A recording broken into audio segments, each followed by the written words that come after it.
Hey, Goose, thank you for that subby wubby. I appreciate the hell out of it. Whoop whoop. And with the honking. Quack, quack.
I am contemplating just using this map and just have you guys be on it and we'll just be like, the buildings aren't there.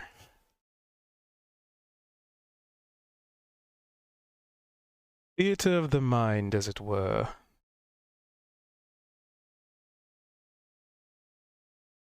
Unless I have, hold on, let me see if I have a generic kind of map sitting around that would be applicable. No, no.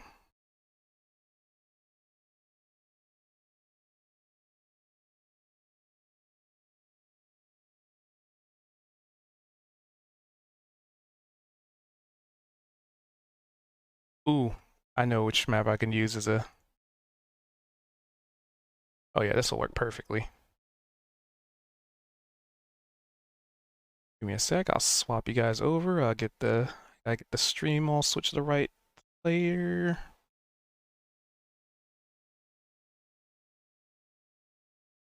All right.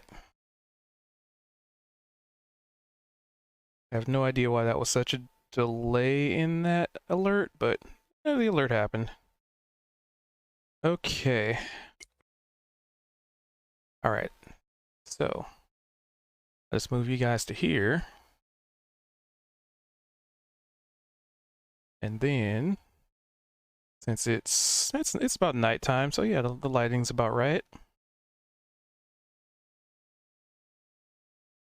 Violence. Mari's not here, so we got 1, 2, 3, 4, 5. Okay. So about how far out,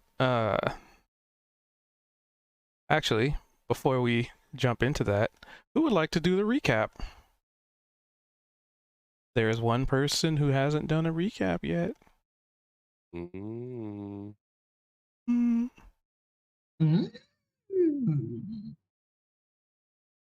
Who is it?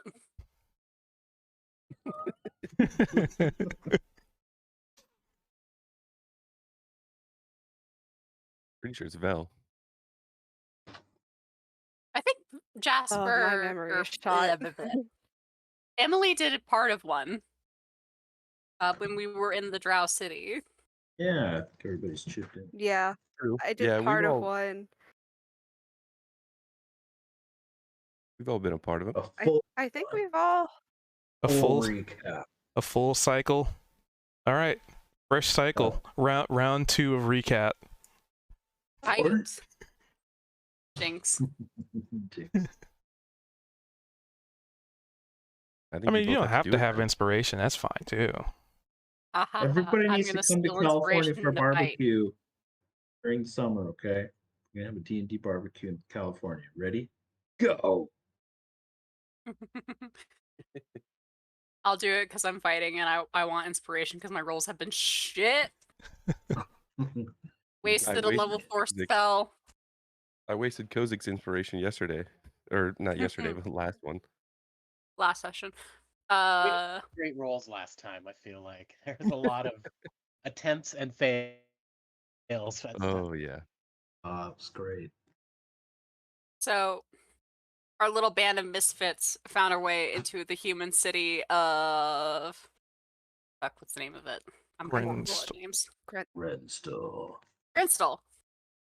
And while we were making our way through the city, we were looking around for a tavern, mostly because we're a bunch of wayward adventurers. We quickly find ourselves a drunk wayward, guy wayward. to sort of direct ourselves in the proper area. Because, where one drunk guy is, there's bound to be more. However, midway there, we were accosted by a small child who makes no less than at least 2 of us regret our life choices.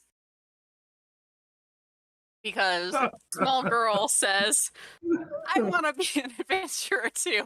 And we're like,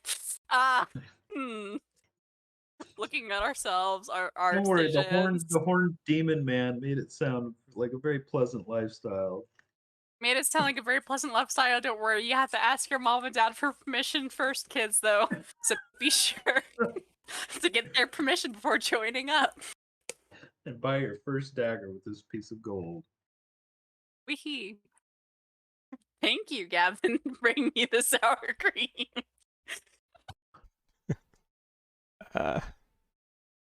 Don't do that. I did.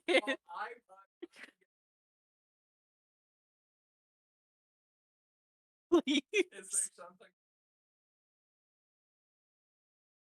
I bought did you such a shit good at the portrait. fucking cheese We did factory, such- you whore. Such a good portrait of Neobara's home life at the beginning of every session so far. Doggo and cream Sorry. cheese. Sour cream. Sour cream, sorry. I always get those mixed Indian up. food. Thank you, G. Sorry.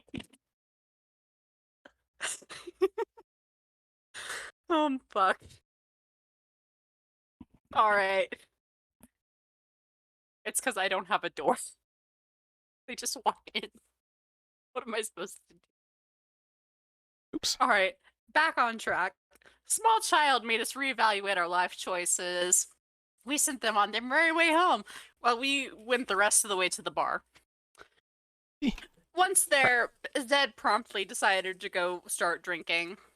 Cha was mostly enamored by the changes in the atmosphere, having a grand old time. We were getting watched by a handful of strange characters, including one person in the corner no one seemed to be able to see. A handful of people who seemed mostly confused by what the fuck we were wearing. Not what we are, which was interesting choice. Wonder what's going on there. Cha and Veldrin went to go confront the invisible bastard in the corner, while Zed decided to try his luck gambling. And failed. Miserably. And got his money stolen by goblins. I wouldn't say stolen. I mean, they were going to, but he was trying to be Don't forget, friendly. we They were got being free dickheads. drinks though. We did got get free free drinks. drinks. Who was at the bar? I believe it was Cha. Because Zed was out of the building. On a sacred moon mission, if we will.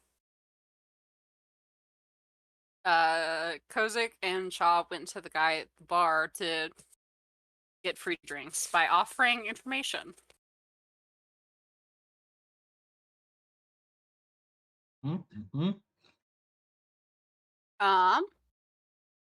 We decided that we were going to stay there for the night, and so we had to sort of convince Zed to get the fuck up. But as we were all heading to bed, Neovara was watching the goblins that rocked Zed shit and stole his money. from a drunk man. I And, like your use. I like your use of the word stole.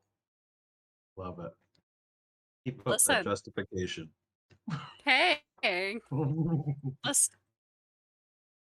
Drunk people can't consent to things like gambling. You also shouldn't do. I think that it goes against Niavara's morals, Hold on, let me adjust my headset. of which there are Fair few, enough. but there are Fair some. And so she decides to follow them, impersonating the drunkard that they saw earlier, and then proceeding to fuck up every step of the way. Veldrin followed her outside to back her up, which was probably for the best, all things considered, now that she's been caught and seems to have stumbled her way into conflict with said goblins. But that's fine. She's got a friendly thing called a sword and an intimidation check. Excellent. Exactly how I had it written. So Stolen. All of it stolen. Oh yes. Listen, oh, yeah, because the goblins cheated. they cheated. Totally Don't, cheated. we're just going to ignore the fact that Cha was definitely cheating. But, like, you know what? Zed was miserable. Also, I will say, I canceled out their hint- cheat with my own cheat. exactly, hints at Zed's backstory potentially being a man out of time. That's my theory. A game theory, if you will. Okay. Ah, I like it. And that it kind of sounds Everyone like knows his ship Zed's got pregnant. Quiet. Everyone knows Zed's, Zed's The fact pregnant? that Quiet Zed is not after responding she is said very that. suspicious. Yep. Oh, what I heard was Zed is pregnant. That's what I What a heard. twist! I said, everyone note the pregnant silence from Zed after Niavara said that. Probably just feeding his dog. Oh, I'm just listening. I think Zed's probably still drunk. Yes. Very much so. You guys were like, Zed. On his way to bed. Yeah. Well, Yeah, so we're in the bedroom. that's what you think. I'm helping Zed to bed, but he doesn't want to go to bed. Kozik is with me. We asked Niavara to wait, but then you guys took off, so we have no idea where you are. We're in the And bedroom. now there's a commotion out front. We hear a ruckus outside. That's it. All we know. Oh yeah, there we go. Perfect. Can you They don't quite- describe the ruckus? Well, also, keeping in mind, well, first off, you get an inspiration.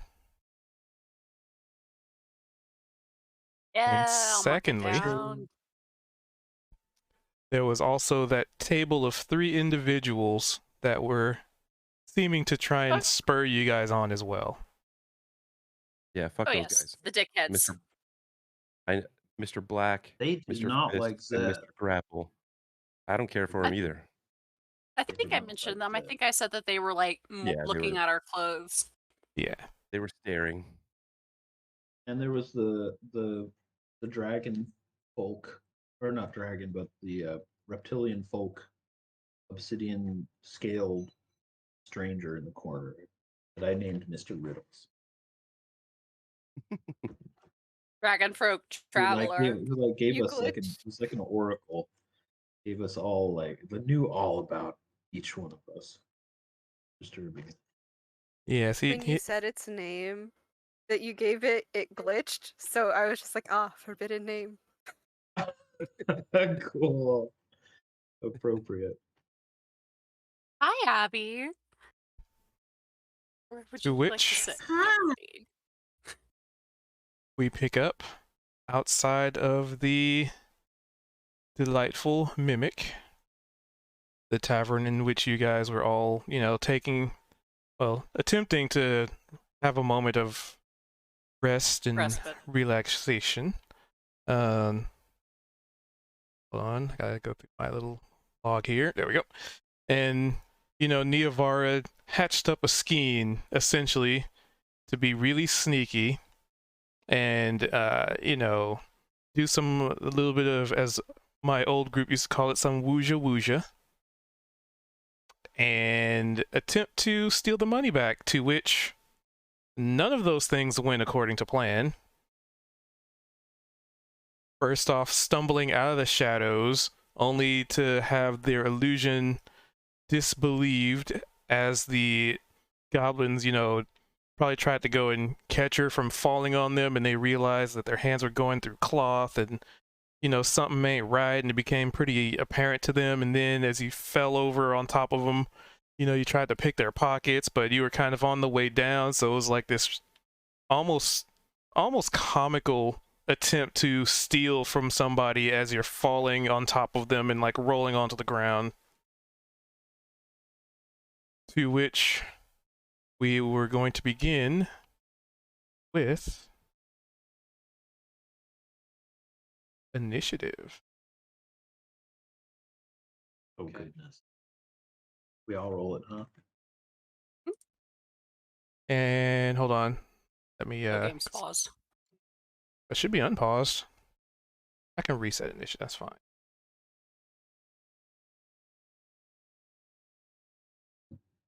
Oh wait, I see it. Who's all rolling?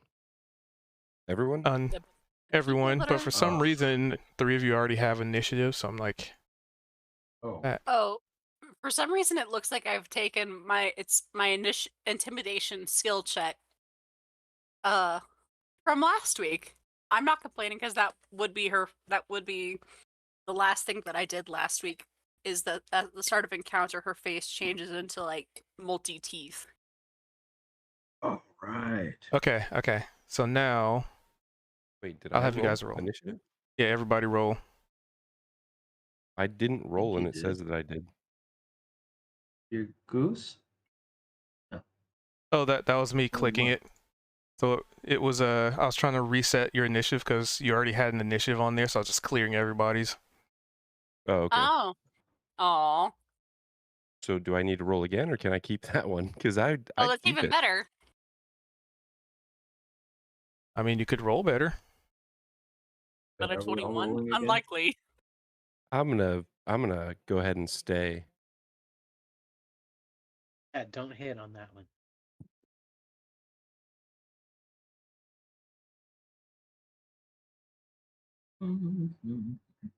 Here, let's see if I can get it back that high. That's close enough. What the fuck? Rip. Because I had already cleared it. That was the thing. Rawr. What do you want, young lady? Oh, the 21 just didn't count. Yeah, because that was me hitting the button I can't to try and roll. clear it. Okay. You've who ca- already rolled. Yeah. You rolled a 4. I don't know if that was me. I don't know if that was No, me that was. rolling or if that was. I think that the was Cubed DM. trying to clear it. I definitely rolled my 6. I haven't seen Kozik. Here, I can fix that then. Oh, there it is. Sorry. Okay. Yes. Now yes. Veldrin re-roll. That should be you re-rolling appropriately. Fuck yeah, let's go. Okay, there we go. 1, 2, 3, 4, 5, and then I need to roll the 2 Gobo Abs. lanes. Did you say abs? Yeah, it's my dog. I don't know if you can hear her or not Oh. through my mic, but she's It's going. like, man, that's a fun new expression when you get a good roll in Dungeons and Dragons.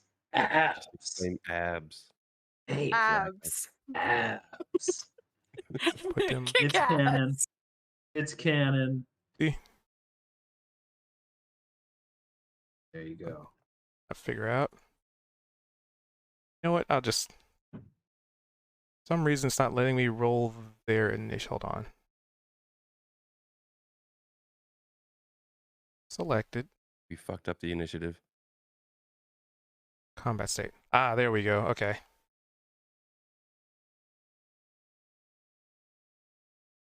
Normal. There we go. Oh, I'm die. highly tempted to take off my headphones so that when I'm responding to my dog, I just don't sound crazy. Did I just super crazy loud? Abs. You It could adds to your push to character. talk. Or I don't know. I forget. All right, so first up, so granted he's the first in the initiative, but you haven't really attacked them yet either. So I'll They say, did try and steal. well,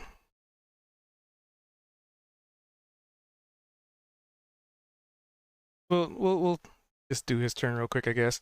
So for Goblin, make sure I got the right one selected. Okay, so it's the one right here on the right. This guy. So he goes, they're stealing. That's right. They're cheating. I told you they can't be trusted. And then he pulls out a relatively crude looking, basically, piece of wood. And he just kind of points it at you menacingly. Is And that a piece of wood? yeah, it's just a makeshift club, pretty much. Like maybe a table leg or a chair leg. Very simple and, you know, almost improvised. And he's gonna do a... He's gonna yell at you, curse at you in Goblin. Trying to be intimidating. Yeah, get out of here, you thief! Dang old, big old, tall, mean thief! Yeah! Oh. And with an I don't intimidation of 8, understand. you have no idea Goblin? what he's saying. He's just yelling words, spitting, but nothing seems to come of it. And all the while waving his, makeshift mace at you menacingly. So, Iavara.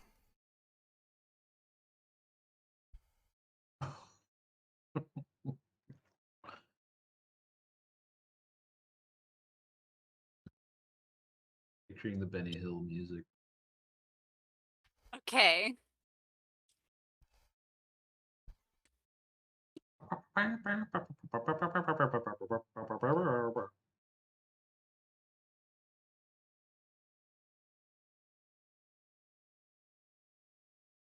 Him shouldn't be paused right now.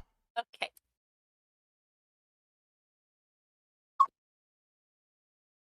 Ooh, what was that?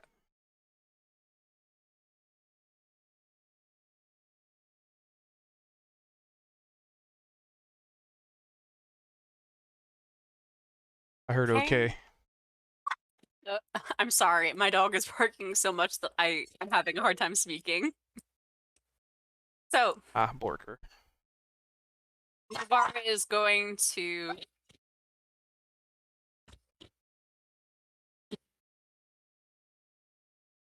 Ah, doggo life. draw her rapier and attempt an intimidation check.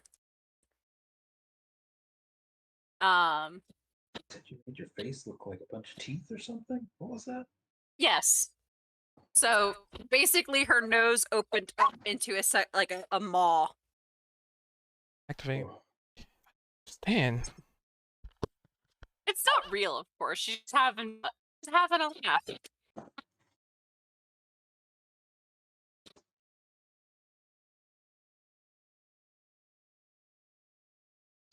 Apparently, the fact that I'm losing my dog is not helping. Hi. Okay. I'm gonna scooch this computer so that she can jump up here and more effectively bark at me. All right. And she's going to say, "Return what is that you have unjustly stole, haggard wretches." Come on. All right. Is there anything else you want to do? Because it's, your turn. That will respond, but I was just curious if there was anything else you want to do with your turn. So I have her rapier out. I don't think she would necessarily want to attack unless they actually attack her first. She wants to steal. She doesn't want to kill. All right. And I have a hearty feeling that if she actually goes to stab them, they might actually die. Don't steal. Steal what? We don't steal anything. You blame us for stealing. You try and cheat. We win fair and square. Lady Luck on side. Yes. And he looks to the other goblin. Yes, yes. Lady Luck on our side, not yours. Lady Luck's on not no. If Lady Luck's on your side, why am I here? Because maybe you unlucky. We don't know. We don't steal I am anything. not. And- That's where you are wrong. What do you say we steal, huh? Huh? What you big tall people blame us for this time, huh? 50 credit from a man who was sad. Just because he was I sad? saw. And drunk. That You no were stealing? going to take the coin from him regardless, weren't you? He make rule. His rules say if we take one coin from him, we win. We try to take one coin, we no get it. So we no win. So then we play fair and square. And then he cheat and make table rumble and try and take our money. He's not magical. He can't. He didn't do that. Well, we no do it. And you get a definite look that they're almost they're scared and confused, but also there's a tinge of like frustration, maybe a little pent up frustration from as they say, being blamed for everything that gets stolen. Listen, I don't actually want to harm you. Give back the money of the drunkard, and I will let you go on your way. I understand what it is to be blamed for these things. However, the mistakes of the drunk should be left as mistakes of the drunk. He Then did why are not they at intend tavern? to lose his money. Well, we no intend to take his money until he said he wanted to lose money. So then we take it. Fair and square. He was joining a game and you guys were playing one. Yeah? And you guys decided to change up the game. We don't remember seeing you at game. Yes. And her face changes again. But instead of any of the people in the tavern, it changes into a plain white face of a changeling. You wouldn't. She's got no nose, silvery eyes, and completely white skin. Ooh, plot twist. She is also much smaller, Mm. shorter, and very lithe, thin. And she's like, look, I understand what it is to be blamed for shit. On the other hand, he's just a drunk man who was drinking too much and will be drinking too much that he's not going to remember most of this in the morning. And he needs that coin to get around. He got stuck in the Underdark. Give him a pity coin. Just give him back his money. He wasn't intending to lose it. Then why he bet all of it? You don't bet money in As the he hopes you was get drunk. it back. Well, that's his fault, not ours. Yes, I know. You listen. You gain nothing, you lose nothing. And Well, we he lose- gains nothing and loses nothing either. Well, we lose 50 gold. Yes, 50 gold that you got because he was drunk. And then they kind of look at each other. I Kinda could scratch take it their from you chins. by force, and I'm choosing not to. So, if we drunk, you no take coin? If you were drunk and lost gold in a stupid bet, yes. But you're not drunk. Can we get drunk real quick? No. Give me his coin back, and I will not hurt you. They kind of eye each other, look back to the mimic, and see that there's somebody outside. They look back to you, look at their crude little billy clubs. my shiny sword in my hand. Okay. What about half? Maybe he learned Give me- lesson. You know, half. He lose half, learn lesson, not be drunk, make deals anymore, right? Huh? Mm. And it kind of like raising their eyebrows and kind of doing the Dwayne Johnson, you know, raising eyebrows like He needs that money to get places. None of us really have a bunch of it to go around. Like I said, we were just in the Underdark. Okay. How about 35? All of it. Hands it over and I will not hurt you. And she puts her hand out. Eh, I Fine. have backup.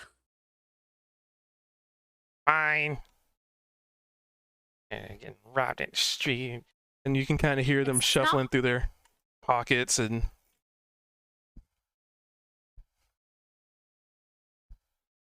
they throw a bag of coin at you. Well, at your feet. She scoops it up. And she's like, listen, if you want to gamble with people who aren't drunk. They Those are make dumber both- choices anyway. Those are best people gamble with. They don't care if they lose money when drunk. They only care after. Then they realize how dumb they be and not do it again. Life lesson. Life harsh. Life's already harsh. We don't need to make it harsher for each other. You know, like taking 50 gold from two poor. Yes, Goblins. like taking 50 gold from a drunk person. Thank you for admitting your wrongdoings. And she turns on her heel. Her face transforming back into the man that she was impersonating earlier. They scamper off into the darkness. Off they go. She's going to count her gold. Item. Did That they works. actually give her the gold back? They gave her 45 back. That's fine. It's more than he was getting back in. Either way, she's going to say it covered their drinks. Wow. Nicely See? done.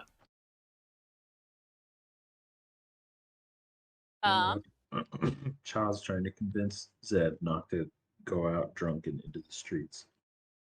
Well, that was a lot that She- happened in 6 seconds, but whatever. Technically, combat hadn't started, I guess. One round. Ducks behind a corner. Transforms back into Niavara. And then reappears. Dropping her disguise and sort of brushing herself down. Like, did you see those shitty fucking clubs? What were they made out of? Just insulting their Whatever weapons. it was, Veldrin hears her. He's just like, whatever it was, wouldn't have stood a chance. They wouldn't have stood a chance regardless. Ugh. Well, regardless, I got back most of the money. We'll just stick it into things.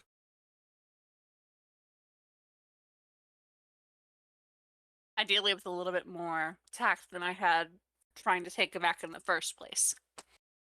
She rubs her temples. And no goblin buttons. Oh, they don't have good buttons. Are you kidding me? You know who's gonna have good buttons? The bartender. The golem. Mm-hmm. Forbidden Yes. button. Secret button collection. So Zed, was Cha able to convince you to not come downstairs, or are you insisting?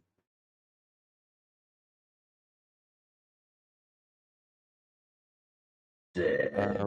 Well, I think at this point, since some of the commotion that we were hearing, I'm assuming has died down, and it's maybe maybe more or less just the same kind of noises that we were hearing from the tavern area below.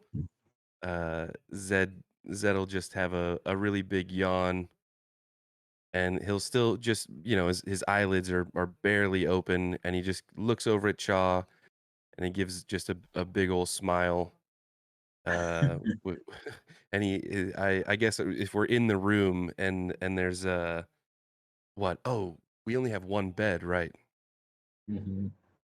Okay. So at this point, Zed's just gonna kind of sit down on the corner of the bed, but just not really do much else. He's almost kind of forgotten that we were even gonna go do anything. All right, buddy. You hang here for a couple of minutes. I can do that. Nice. Kozik, you coming? Or are you staying here? I'll stay here and keep watch on him and make sure he doesn't swallow his tongue or anything. Good idea. The child blinks down the staircase, already like getting into super stealth mode.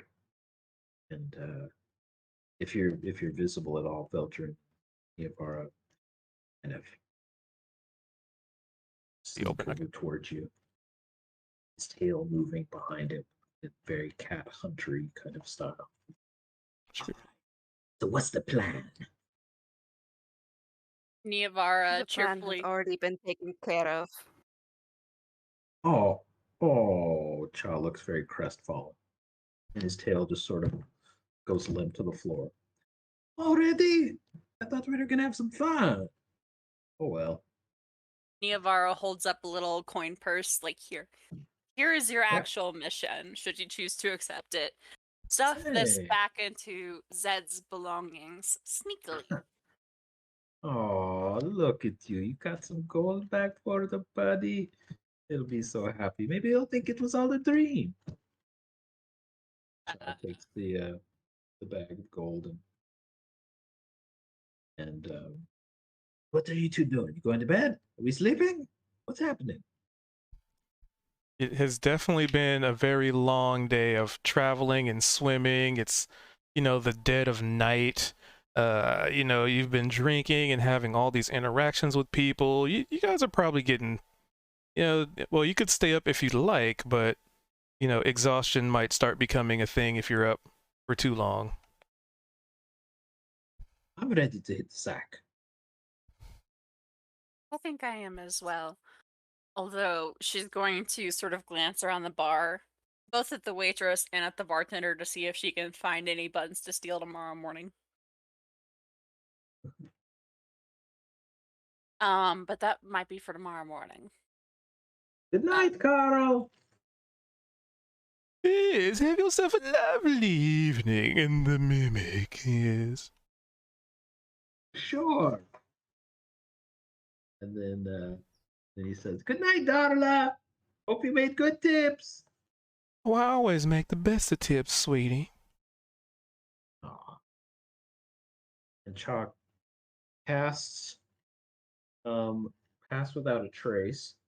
And nearly disappears from reality and slinks back up the stairs into the room and tries to stealthily stow the gold back into Zed's ear.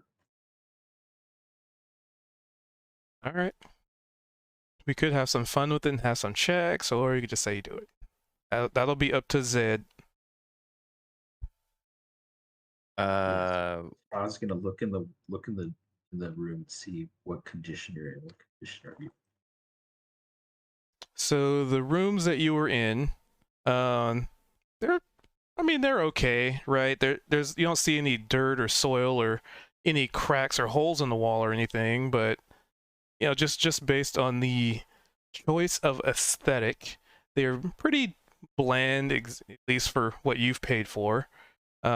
Pretty standard. There's a bed, maybe like a cabinet, a little stand next to a small stool that looks like maybe some reading material. It's definitely carpeted. It looks like at least the carpet's probably one of the cleaner things in here. let's see what else is in here. There's a mirror off against one wall. It's pretty standard.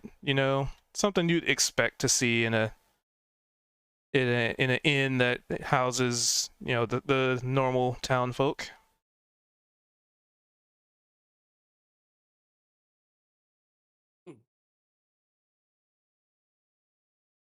Cha does his best to just sneak on in.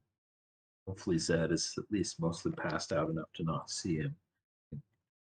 Crawl around the side of the room in the shadows. Stow the gold back into his gear. Right. The only thing that I would say, where do you try and put the coin? I think you would just look for your pack and just try to stick it in there. Okay.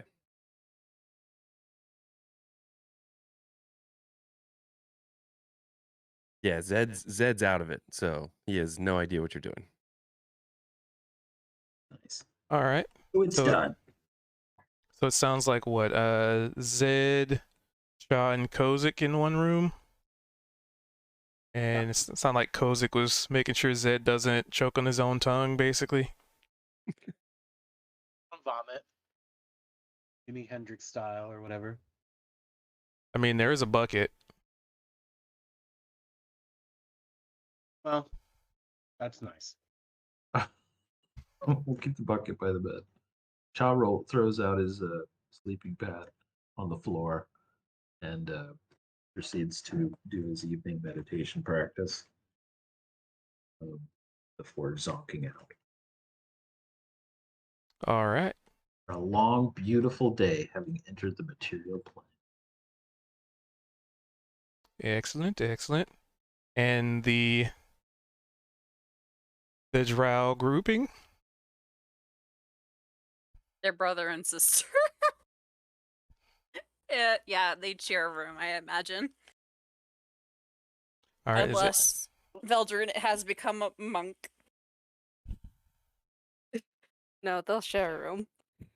Veldrin has become Catholic. Veldrin finds Catholicism. So that's what that book was. It's the Bible. Have you heard about our Lord and Savior Lolth? Wow, nice.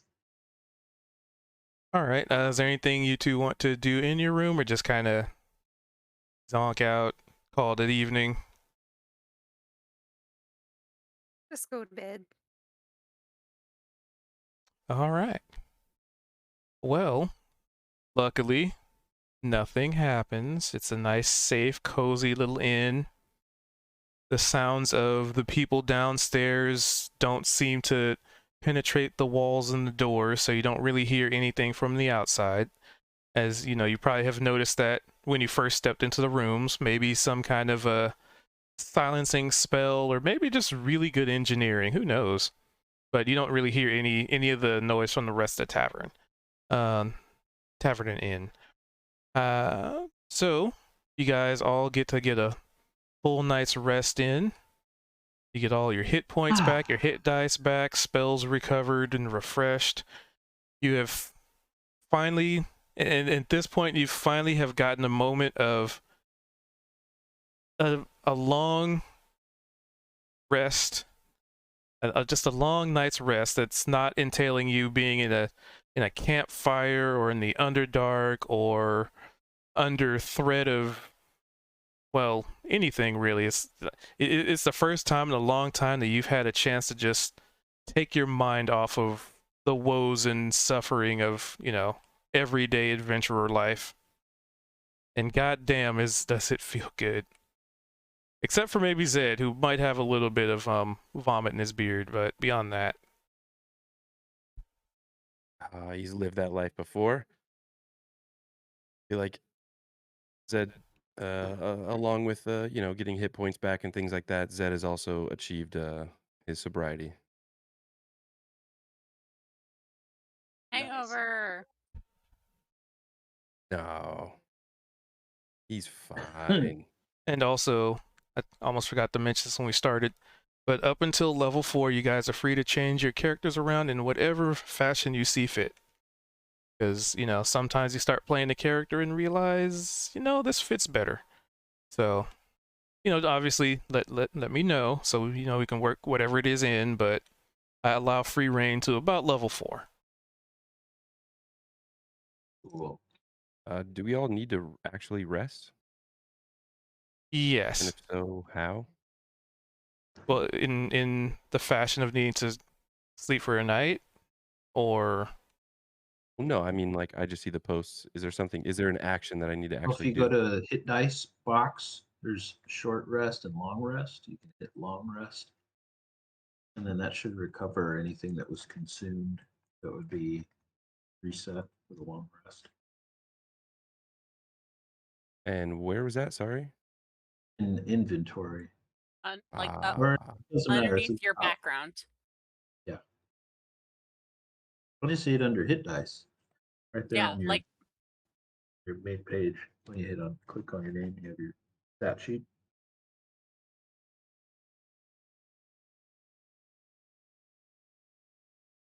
So you open up your main stat sheet page, right? yeah. Go to the actors box, open yourself up, and then there's at the top boxes, there's hit points, there's hit dice, armor class, movement, initiative, all that. Yeah. Okay.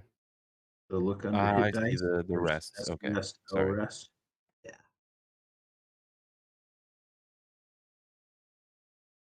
Boom.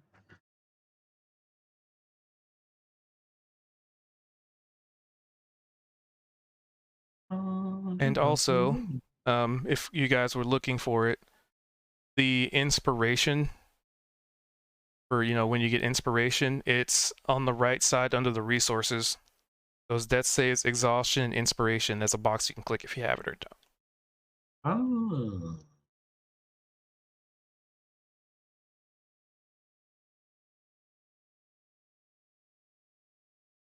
Oh, good to know. I ever upload that? I didn't. Okay. I'll upload that later. Can't upload that audio file right now anyway. All right. So you all have had a full night's rest. And, you know, you guys, some of you probably wake up at slightly different hours.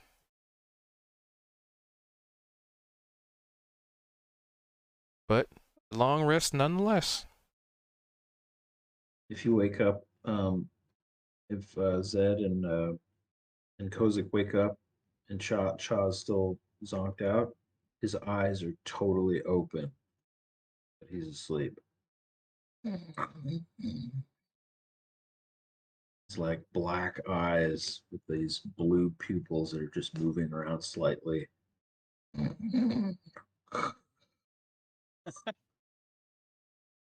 Isn't this you? His tail twitches a little bit. Is that picking? Like, I can't even get my own voice to pick up Arouses. sometimes, and it's picking up randomly somebody else's. I don't understand that. Hey guys! Oh, that was a good day. Oh, There he is.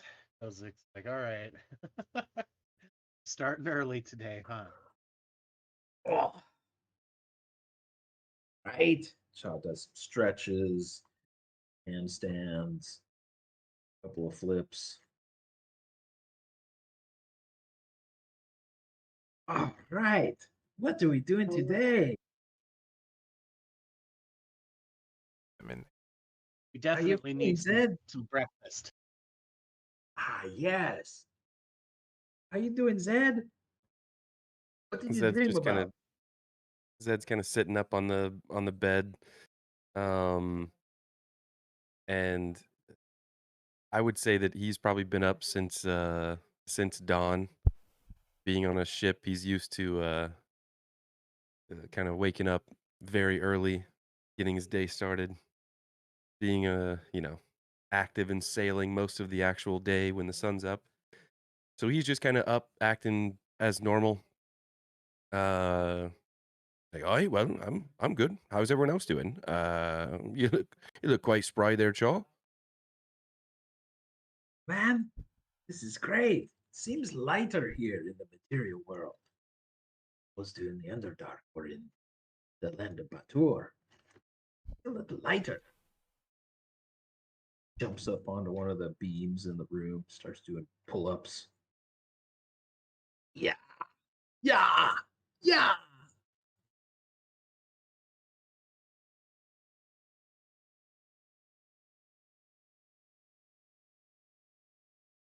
I Yeah. dreamed about a snake that was wearing a vest. And it was talking to me. Pretty cool.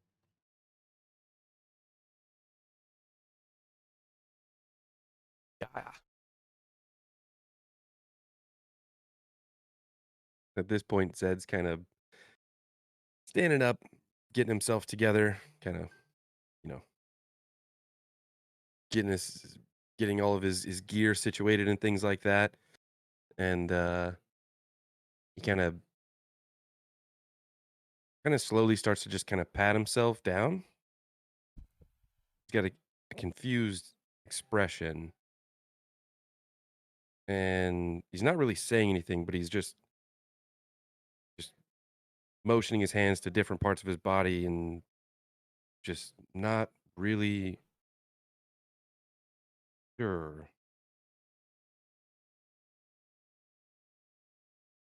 What's wrong, buddy? Seem a little confused. I swear I had a coin right here. And he kind of pats his right side. There's like a bit lower than where a traditional pocket would be. And just kind of on the side of his thigh. I swear there was coin here, but no, it's not on me. Did you check your bag? Maybe you stuck it in there. Oh, that's Chaw odd. winks at Kozik. He ends up finding it. He's just like, what in the? All right. Oh, there you go. Safe and sound.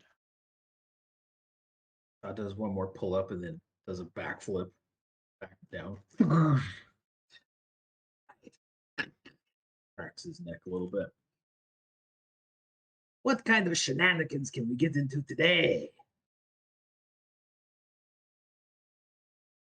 And what would be your favorite breakfast, Kozik? Oh, some What sort is of in on the breakfast here? humans tend to have eggs and pancakes and good things like that.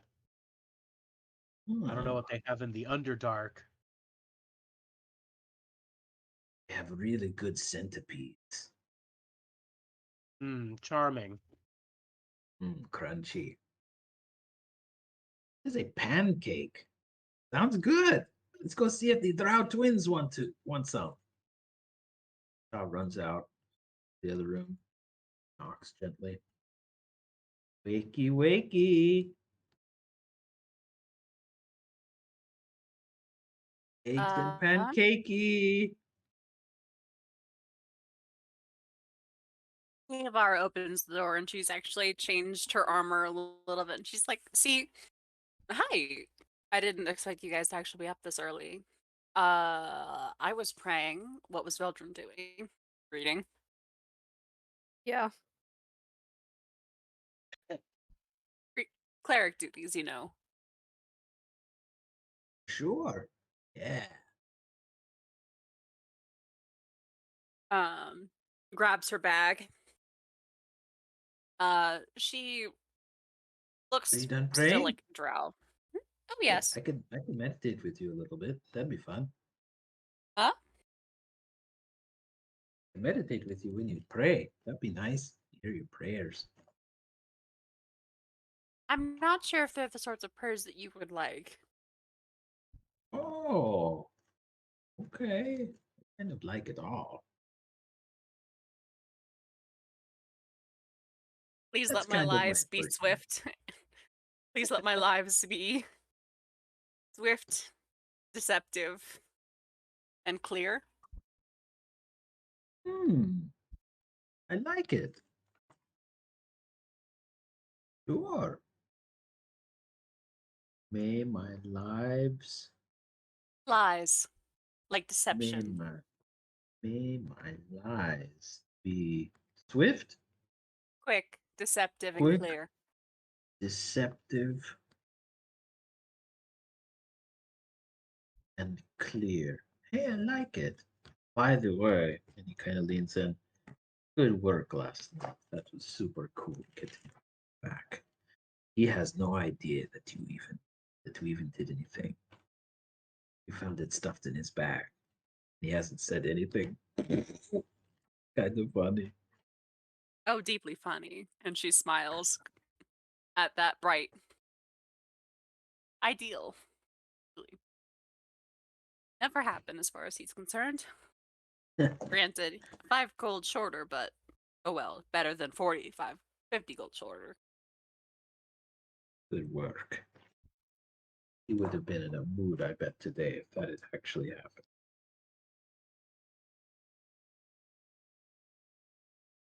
All righty. We'll go. We'll meet you downstairs when you come downstairs for breakfast. Belle?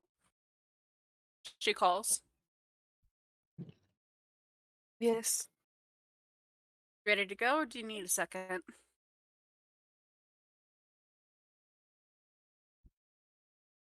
I believe I'll be ready. I'll see you downstairs then. And she, again, sort of puts her backpack back on her shoulders and trots downstairs. And she leans over to Shaw, like, do you spy any good buttons? I try and take one to every place that I'm in. Oh, nice practice. I like it. I'll keep my eyes open. Buttons, buttons. Who's got the button? My Wait. eyes are currently on Darla. Yeah, is Darla down there? Is like the same crew? Like the morning Uh, shift people? Are they all the same? You do not see Darla.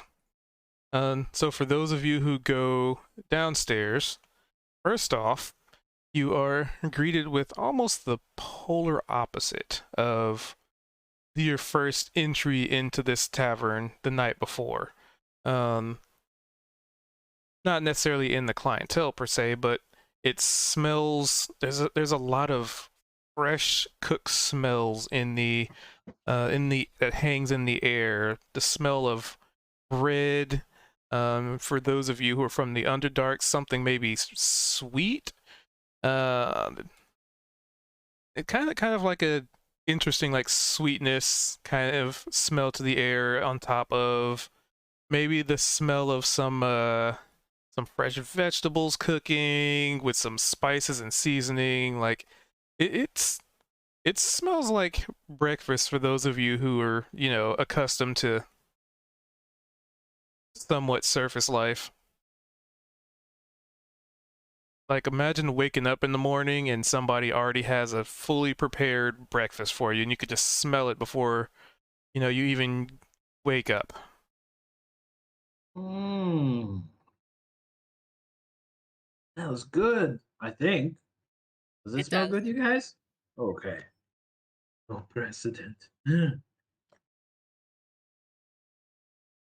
I'll like run and grab a table and like call out to whoever is down there. So, yeah, you make your way downstairs, and among the, you know, few people who are currently awake, there is still the barkeep. He seems to not have Oh. to sleep at all. Good And morning, there's Carl. hello. I hope you had a wonderful evening. Oh yes. Oh, Terrific. lovely, lovely.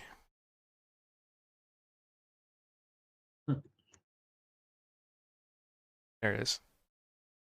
Well, If you were looking for some breakfast, then you can all, then by all means, Cease will be with you in a moment. If you take a table. Can't wait. Neither can I. I like your attitude, Carl. Oh, stop, you first. And there, you notice that there are several tables open. There's a few people sitting around. They seem to be having these. They seem to be having what looks like some kind of bread or something that's like cut really flat, like a single layer, but it's stacked on top of each other. And they're pouring this like what smells really super like sweet, sort of thick, viscous liquid on top of them. They putting some like butter. You can probably tell what butter is, or there's something akin to it. And there's like I think little. he's done imports in the Underdark and in the Nine Hells. Okay, exotic. And there's maybe in somebody else's table you'd notice that there's like a similar thing, but it has these like holes in it that look like they're a more considerate version of that stack thing over there, because it seems to be holding this liquid for them in tight little cubby holes. Brilliant. Wow. I'd like one of all of it. Wait, we should see the prices first, dear. Prices, who cares? My first day in the material plane. I know, but what happens if you can't eat all of it and then some of it goes to waste and you could have had some of it tomorrow? No, never. I'll go and give it to somebody who needs food. Come on, live a little. We can't be conservative here. Look at this. It's great. We got Carl. Yes, and he waves at you. This is great. We'll have whatever the special is. Oh, the special. Lovely, lovely, absolutely fantastic. Ah, well, I'll get old Sis on it for you. What table will you be sitting at? We'll take this one. Slips into the booth where the shadowed figure, they had that conversation last night. Excellent, excellent. And you see him snap his fingers, and a tiny little wooden stand appears on the table with a number on it. Oh, cool. All right, so Shaw's taking a seat. What's everybody else doing? Ozik also definitely wants to tuck into some human breakfast here or whatever's going on. Well, I guess it's not particular. There's other kinds of creatures here in this town, isn't there? Yep, it's pretty diverse here. But I want the good breakfast too, so I sit down. Well, What would be a classic dwarvish breakfast for you, Kozak? oh, some sort of root vegetable and maybe Brutowskis and I don't know, normal foods like that. Good stuff. Oh, sounds fun. I'll have to treat you when if we ever make it to the halls of my ancestors, then we can I'll sit you down to a proper dwarvish repast. Ka gets excited and then gets very like grim and says, I hope you never see the halls of my ancestors. But then he chippers up again. But I'll definitely make you a breakfast that I would have had in my youth. I look forward to it. Haha.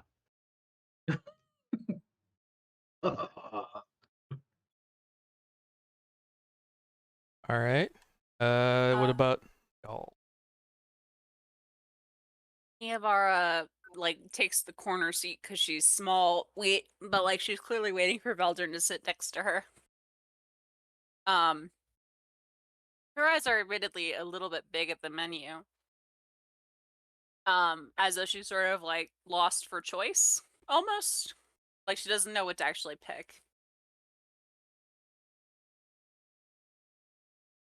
All right. So you're eyeing it. Is a sizable breakfast, a little bit of everything. Sizable breakfast menu. Eggs and bacon and pancakes and waffles and steamed vegetables and soups.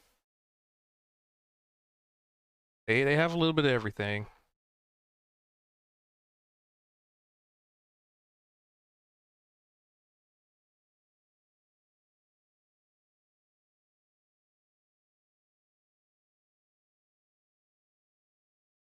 It's a little bit after everyone else has come down that Veldrin joins the table.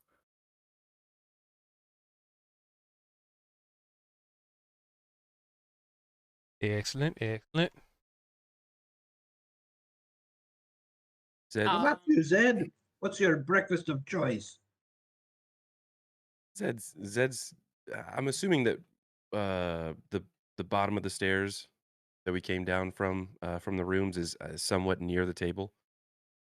Zed is standing kind of at the bottom of the stairs. He's got kind of a weird gaze where he's glancing around. He's obviously smelling all the amazing smells from this incredible food that's being prepared, and he's kind of clutching his stomach with both hands, but trying to be a bit nonchalant about it, and um he kind of moseys over to the table and plops down and with everyone else, and without really looking anyone in the eyes, he just kind of says, how about, I'm fine with the scraps."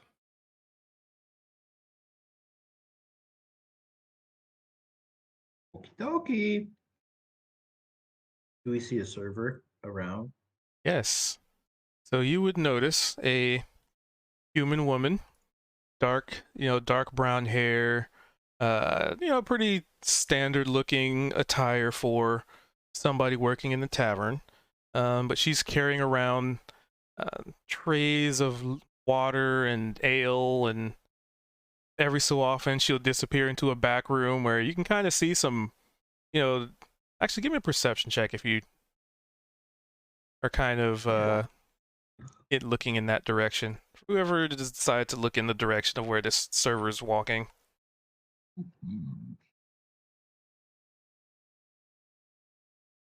18. All right. So you see as she kind of disappears into the back corner of the tavern, and as the doors swing open and kind of slow, every so often swing eventually to come to a stop and just kind of be closed doors. You kind of spot like pots and pans just kind of hovering. You maybe spot a ladle stirring up a pot of something, but nobody's standing there actually stirring it.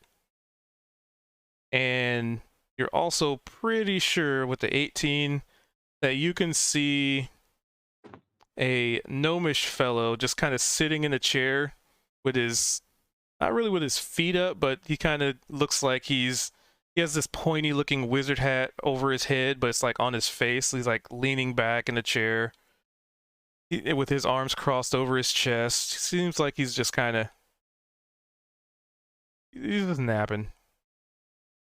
Mood. The wizard What a cook. mood. Cool. Wow, you guys. Look at in there. Chad's pointing at the magical utensils when the doors flap open. And you can hear the human woman just kind of call out an order, and the gnomish individual kind of moves the hat, just, slides it up properly on his head, points to another pot that looks like it's empty, and kind of just, the pots kind of follow his finger, and he just kind of does a couple things, like fill with water, and then he points to the pot and it moves back to a stove, and he uses his other hand and snaps his fingers, and the flame kind of lights under it, and then he goes back and slides the cap over his face. Cool. But within no time at all, really, this woman comes back and she has, who's ordering what? Who has, should I say, who has ordered what? What she wants? So, Go ahead. no, you first. Kozik is having the quail eggs to start with, and then maybe some wild boar bacon if that's on the menu. He likes that a lot. Then some sort of chicory or coffee or something like that to start with. All right. Yeah, if you want that, and that would be 8 silver. Wait a minute, hold on. Oop, looking at the wrong one. 5 silver. Oh, my good man, I've got it. Madam, thank you. But I understand what you meant to say. Yes, of course. Yes. What is your name, madam? They call me Sis. Yes. Yes, almost like a big sister to everyone here. It's lovely. Oh, I know. Confident too. Well, how else is the Try. girl gonna make a living? Our gestures to Niavara and everybody else for order.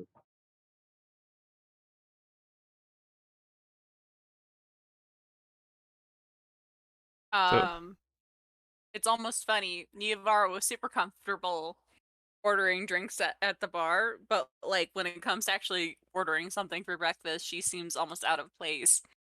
But she eventually settles on copying bacon and a coffee from Kosik. Not the eggs though. Good They're a choice. little. All right. Kozik has some kind of frou-frou taste too. He's used to a little bit of luxury, so those quail eggs look pretty good. All right, that would only be 3 silver. And A she modest hands it meal. over easily. And she kind of slides it. She's like kind of slides it to the side of the table, like where she is, but just kind of looks like she might be separating everybody's tabs, as it were. And then she looks to Eldrin, because they're sitting next to him. I'll just have oatmeal. Just good old oatmeal. Nice. Ah, Classic. that's only going to be 3 silver. No, wait. Oh, it's copper. 3 copper.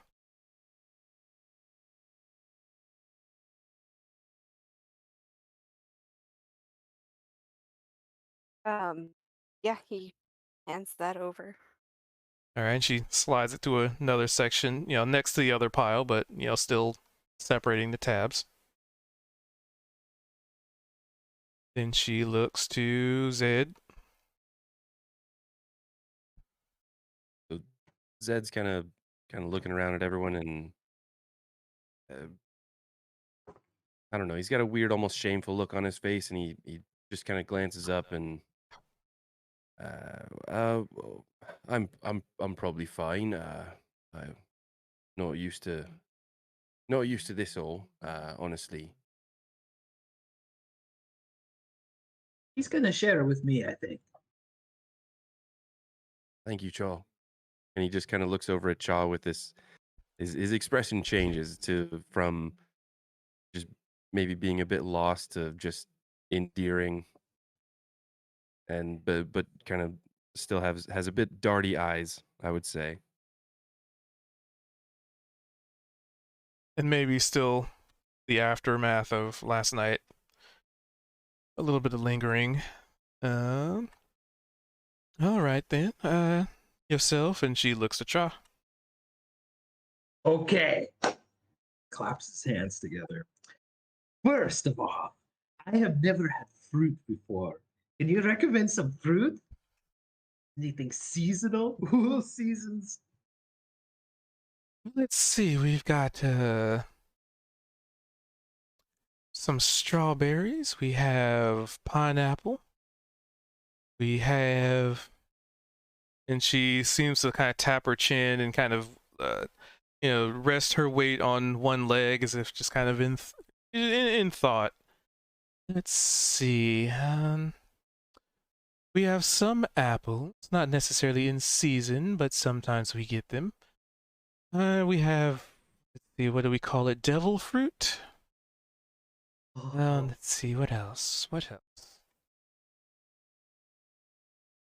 Lemons. We have lemons, but I wouldn't suggest just eating those. okay, I have an idea. How about you cut them all up into like a salad, but like a fruit salad. And then you could sprinkle some of the lemon juice on top too. Then I'll have a little bit of everything. Would you recommend that, or is that disgusting? He looks around at everybody to kind of confirm or I mean, he did have a Kosick bunch of sort pea of water. nods. What was that, Kosik? Kosick sort of smiles and nods at him. He's like, mm-hmm. Okay, yeah, Fine. I'll do that. I'll start with a fruit salad. And he thinks about it. He's like, he looks around. I'll have one of those things. And he points at a coffee. He doesn't know what it is. And then he points at a waffle with syrup in it. And he doesn't know what that is. I'll have one of those. He points at a pancake at someone's table. I'll have one of those. He points at like some fresh hot bread with butter. He's like, I'll have one of those. And he looks at some bacon and he's like, and I'll have one of those. And why not? I'll try some of those quail eggs that Kozik was talking about. That sounds interesting. Kosick nods deeply again. Wonderful. Well, that would run you, let's see here, about 9 silver. No problem. And he flicks her a gold. Keep the change. And she scoops it, and at that point she just kind of slides it all into a little pouch in her skirt. All right, we'll have that for you, lickety and split. And she, Oh, I have a question about currency. Are we using Electrum or is that blocked Nah. out? It's been blocked out and all. Okay, cool. So it's like 10, 10, 10 for platinum, gold, silver, copper, right? yeah, Electrum's like a half a gold, which is a weird decision. Okay, Kind of like a $2 bill. gotcha. I've never used it. I bet. So, yeah, so she kind of pivots and turns, heads to the kitchen, and you can see she calls out some orders, and pretty much rinse and repeat from what you saw before. The gnome just kind of pulls his hat up, does some gestures, but obviously it takes a lot longer for him to do it because, you put in a sizable order. So, he just kind of disappears into the backdrop, as it were, because the doors eventually swing closed while he's working. Quote unquote working. I want to learn that sometime. That's a cool way to cook. And eventually you are brought your food. Doesn't take too long. Oh. Hey, anybody try anything you want here, okay? And Chaw just starts digging in with his hands. He does not know how to use utensils. In this sense, they're utensils in his childhood, but he doesn't know if they're even used in this world.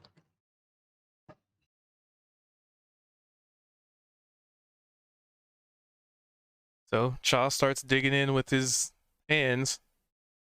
Unless anybody tries to stop him, I guess. Theodora will gawk, sort of galled, but will not correct. Ozik, as a gentleman, pretends that he just does not see it. It does not exist. A gentleman does not see.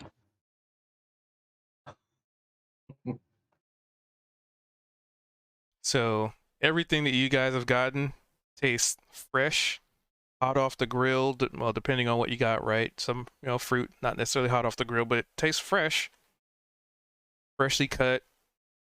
Has a little bit of tang, or tang, sour, whatever, however you describe lemon juice. I think sour.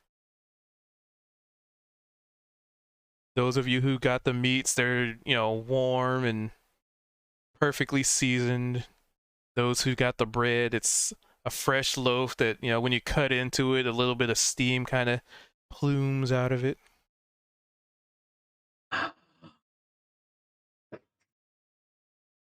You hungry? Yum. Kozik says, and you know what? Now I wish I'd got a gnomish muffin to go with my eggs, but that's okay. Oh, a good idea. Todd takes a sip of the coffee and is like, ugh, ugh, what the hell? Ah, is this supposed to taste like this? Oh no, cha on caffeine is a scary thought. Yavara chuckles and nods a little bit as she sips her own coffee after having added cream and sugar to it. Like, Oh. yes, it does. Oh. When you eat it raw, it's very bitter. Cha But starts you to can piece it together. add sugar to it, and it becomes almost tolerable. Oh, okie dokie. And he like awkwardly uses the sugar. He pours way too much cream in it. It's like cold. Roll It for looks like exact milk. measurements. No, not really. Oh, I was good too. It's so white that it looks like milk.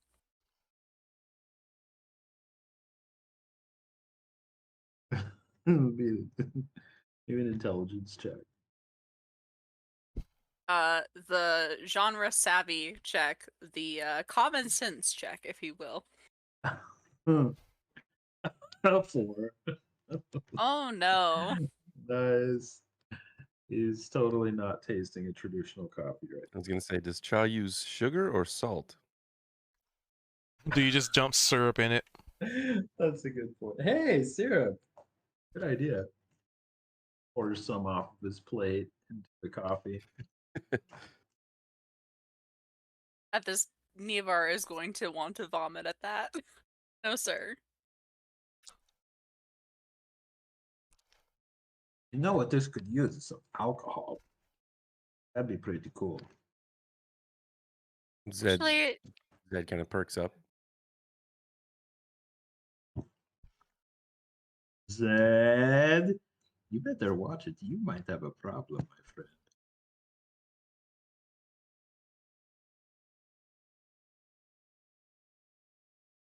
I was totally joking.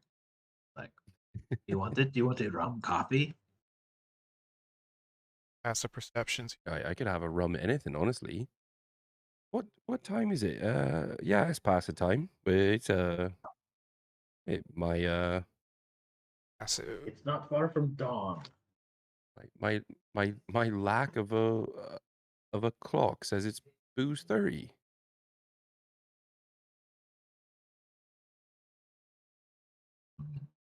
It's all so good. I was having tears of joy. I love you guys. This is awesome.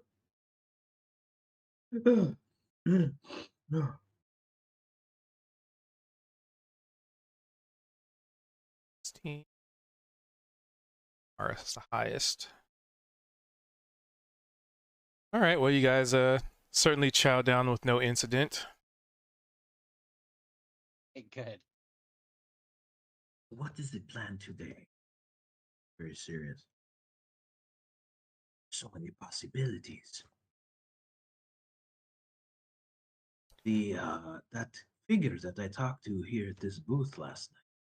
they mentioned this mayor that Carl was talking about too. Mayor Green or Mayor, yes, Mayor Green. He said that I don't know if we should trust this figure, but he said we should check in with this person, and maybe they might be able to guide us to at least some work that might be interesting for all of us. That sounds like a good idea. Unless anybody has anything else you want to.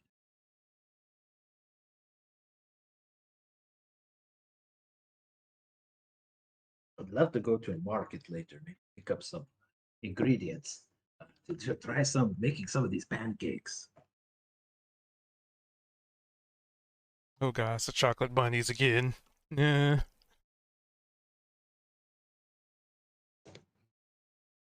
Kozik likes the idea of going to visit this guy. That's something that we can do, and he feels pretty confident that he can converse with authority.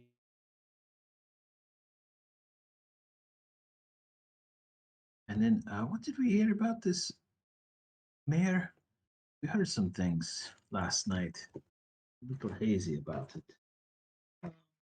Something about an adventurers guild, trying to start one, or used to have one, or I think I remember hearing the implication that he was getting people killed.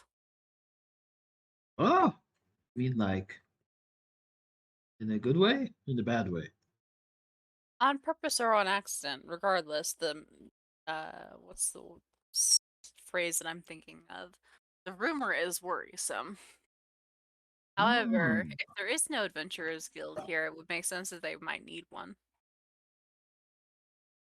Hmm.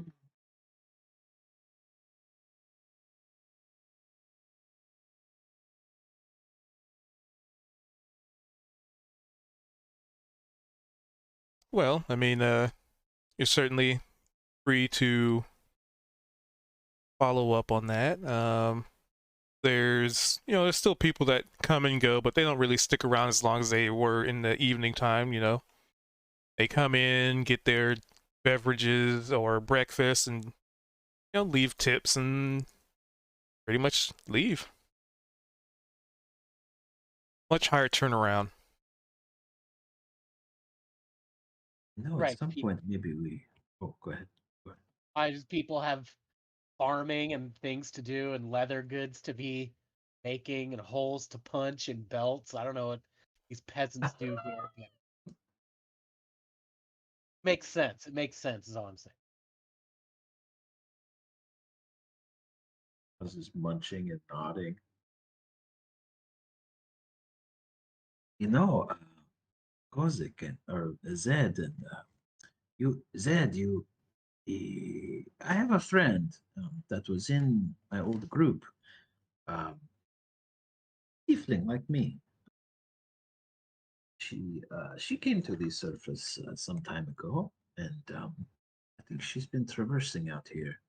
I figured maybe I could start putting out some special communication I have with my old friends. Get a hold of her, and maybe we can track down these freaky weirdos who capture you and Ari.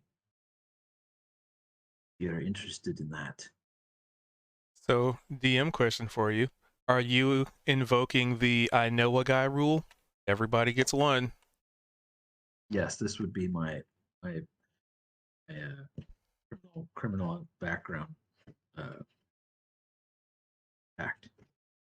All right. We will work out the details after session. Sure.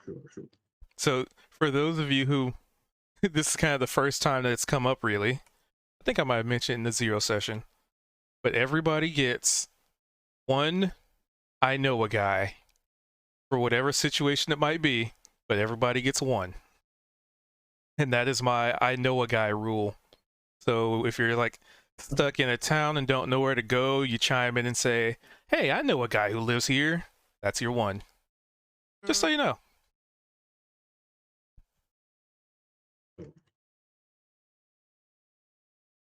But Eldrin's I continue. know a guy is gonna be so funny to get the details of. It's just gonna be like somebody he's read in books. His pen pal. That's a great idea. And if ever you go to jail, you'll be like, I know a guy.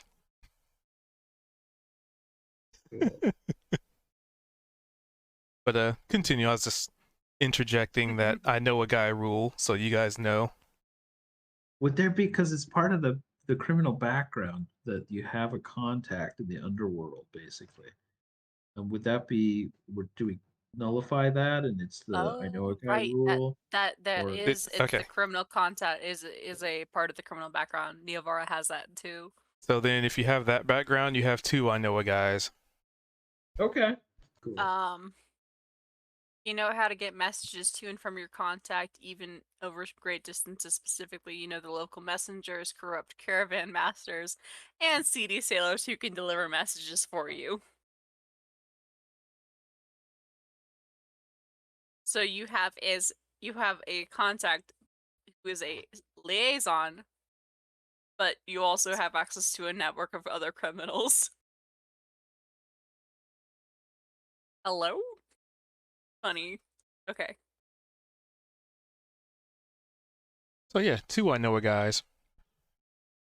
Cool. All right.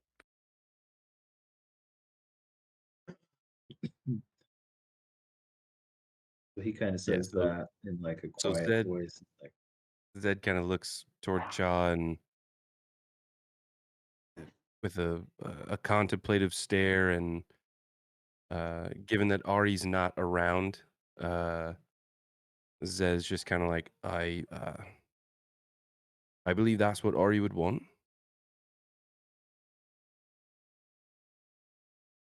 righty. I will I'll think on it. Let's see if I can remember where my friend where they might be at this point. I don't know. I can start leaving messages though. Eventually they can get back to me.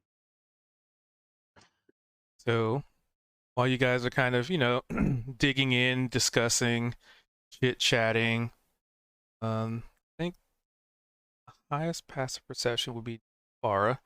So Neovara would hear not really a big commotion outside, but there's something going on outside.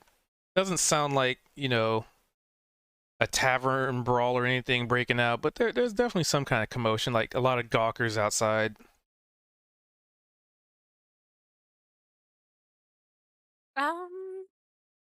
As she's trapped on the inside of the table, she's going to take the elegant approach of simply climbing over her brother's lap. Elbowing him in the face. The whole shebang. As siblings do. Naturally. See, he's reading. He's distracted. And she wants to get out. And she's just gonna climb over him. Duh. Easy. I'm assuming that there's Cha, Kozak, Zed, Neovara, Veldrin. There's one more person on our side of the table. Logistically. Or actually, no. Zed, Cha, Kozak, Neovara, Veldrin. That's 5. Okay, never mind. Then it's just her and Veldrin. So she doesn't have to hurt anyone else to do so. And she's like, I think I hear something outside. I'm gonna go see what it is. All right.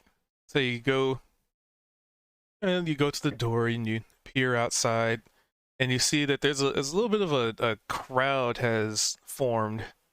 Not like directly in front of the door, but maybe a couple houses down, a couple buildings down. And you can hear people, a little bit of like there's some like muttered cheers, right? Like, oh, and then you can kind of hear every so often somebody get a little, the ambiance gets a little bit louder, like cheering, but not like so loud that it's disturbing people kind of thing. Like, ooh, ah, oh, that kind of thing. Just gawkers, but you can't see what's going on because it's just a crowd in between you and whatever it is.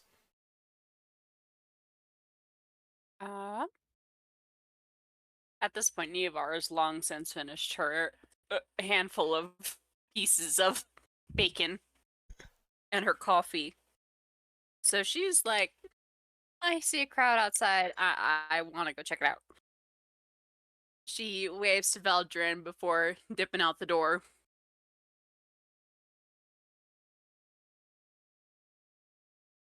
All right. Curious.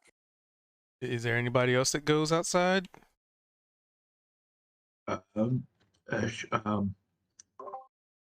Boy, she likes to go off on her own, doesn't she? I'll go follow her, but she doesn't get into trouble. Chaw's like, is there some packaging I can get for the rest of this?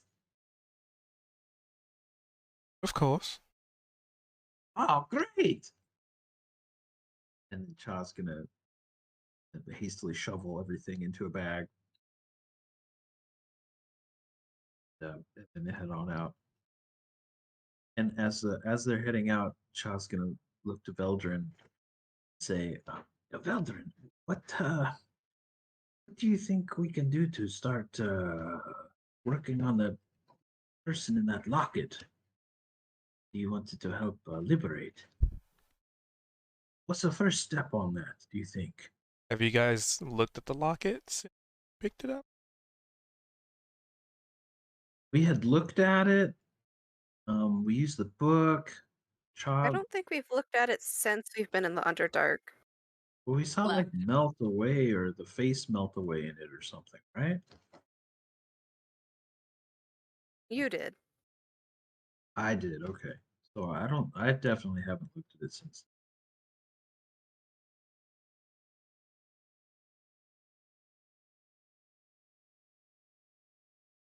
Meanwhile, one of you went outside.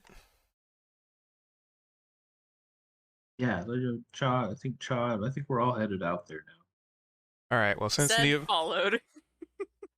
Okay. So those two would be the first ones to see what's going on. So you two managed to leave the Mimic, make your way down a house or two, and to this crowd that's almost covering the entirety of the street, but there's room to get around them. And you get to the edge of them. Do you try and get through them, or just kind of like what would you like to do as you approach the crowd, as they're all intently looking at something? Can Zed see over? Like, I know Zed's probably a little bit taller than Neovara. Not He absolutely really. is. He's probably like a whole head taller than her. So you can't really see over the crowd, as the crowd does consist of, different species of varying size. So Okay. half orc, full orc, probably a hobgoblin or two in there. Like, there's some tall species in there. Hobgoblin. Right. Neovara is frankly speaking looking at the windows, and she's going to climb onto a windowsill to get extra height. Zed's still just kind of sticking around Neovara just to make sure that at this point both of them don't get into any trouble. All right, so you climb onto a windowsill. Let's have a. It'll be an easy roll, but anything can happen. It's not a difficult thing to do, but sometimes you climb on things, and sometimes people may or may not open a window when you climb on it. Athletics, do you think? Acrobatics, I'd say. Well, you know what? Either one's fine. You're using strength. Both of them is a -1. One of them is a +4. I fucked it up regardless. You stick your hand in a burning pie on the windowsill and take it. Oh gosh. Save that pie. Just my luck. It's a 10. That should pass an easy check, right? Yeah, barely. Because you kind of climb, you climb on a windowsill, and just as Passed you're with my doing it, best. the person who lives in that house is like also opening the windowsill. It looks like they're about to put a pie on the outside. And you were just kind of standing there and startle them. I mean, you're not gonna eat shit or anything, but it's that moment of and then they turn around and Sorry. I was just trying to get a look at what's in the thing. I'm kind of short. Sorry. She's short. She's trying to get a view. It's I apologize. The lady who was looking like she was about to put a pie on the windowsill just shakes her little old head and then closes the windowsill and just kind of does like that dismissive wave, like whatever. Does it let her see what's going on though when she turns around to look back over the crowd?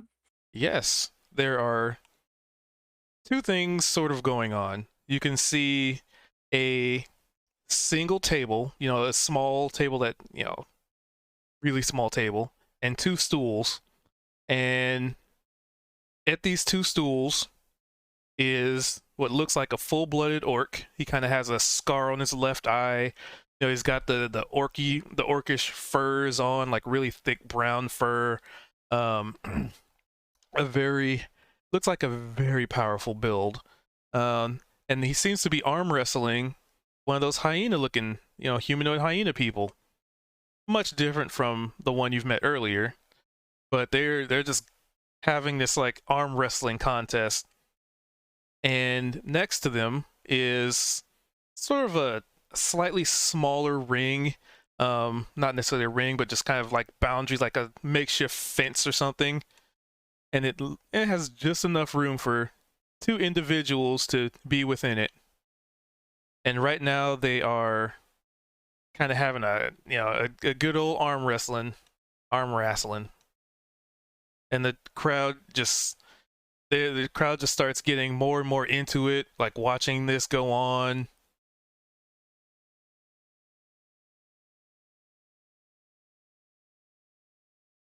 Oh, it's just arm wrestling.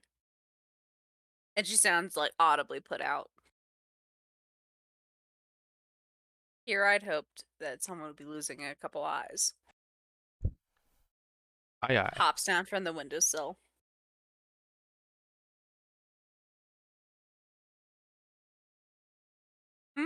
And eventually you can hear the sound of kind of a thunk, and the crowd just starts cheering. Over the top. And at that point you can hear a voice. The crowd kind of dies down a little bit as you can hear a gruff voice coming from one of those two individuals, because you can't really see them since you jumped down. All right. Who's next? Arm wrestling or wrestling? Only 10 silver per attempt. You lose your money. Come on. You want to brawl or you want to go down on the table? Bring it on. And you can probably hear the sounds of like flexing. It's like they're flexing so hard it's almost audible. Like a Saturday morning anime, just So Zed kind of looks down at Niavara and he's just like, "Hi, would you like to win some coin?" Niavara looks up at him like, listen, I am fast, I am small, I am not clever, admittedly, but I have common sense, which is one of them is an orc and the other one was I don't know the name of the species. a gnoll. A gnoll. A gnoll? Yeah. Yeah, there was a gnoll. Someone won. I can't win against either.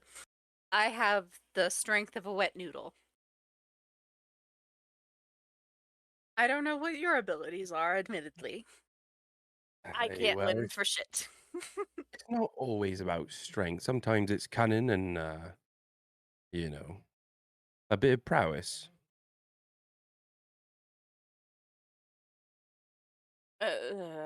My prowess is, again, that I'm kind of small and slippery Small. and easy to lose in a crowd. Not that I'm strong. It's an arm wrestling competition, which sort of relies on strength.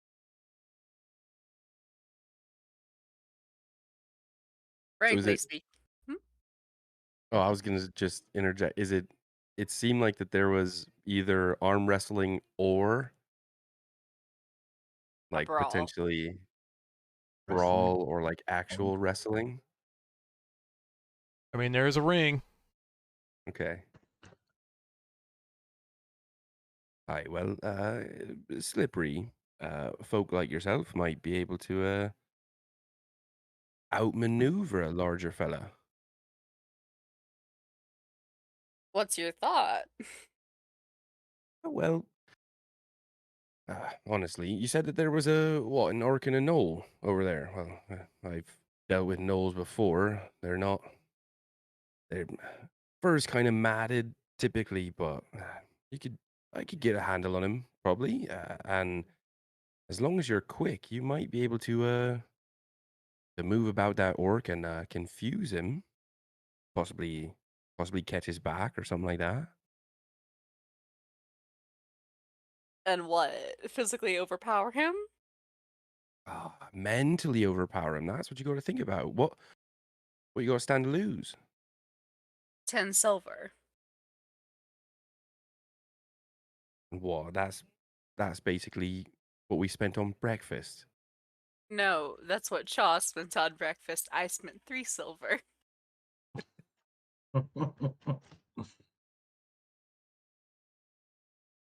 I admire the acumen, but I also think that perhaps it's not the smartest idea. Now, I think that if we had Draaria around, perhaps he might be strong enough to actually do it. However, what my thought would happen is that I would get behind him, and then he would grab my leg and break it. Because, again, I cannot stress this enough. I believe that I have the strength of a wet noodle. Like a piece of cardboard in the rain. Cha rolls up with Kozik. All right, Hey, you guys! Joe. Awesome! Let's do this thing! Niavara jumps. Who's gonna wrestle or arm wrestle? This is great. Not too great at the arm wrestling piece, but maybe I can take somebody in a brawl for sure. You ready? Against an orc? Yeah, why not? Stick and move. Yes.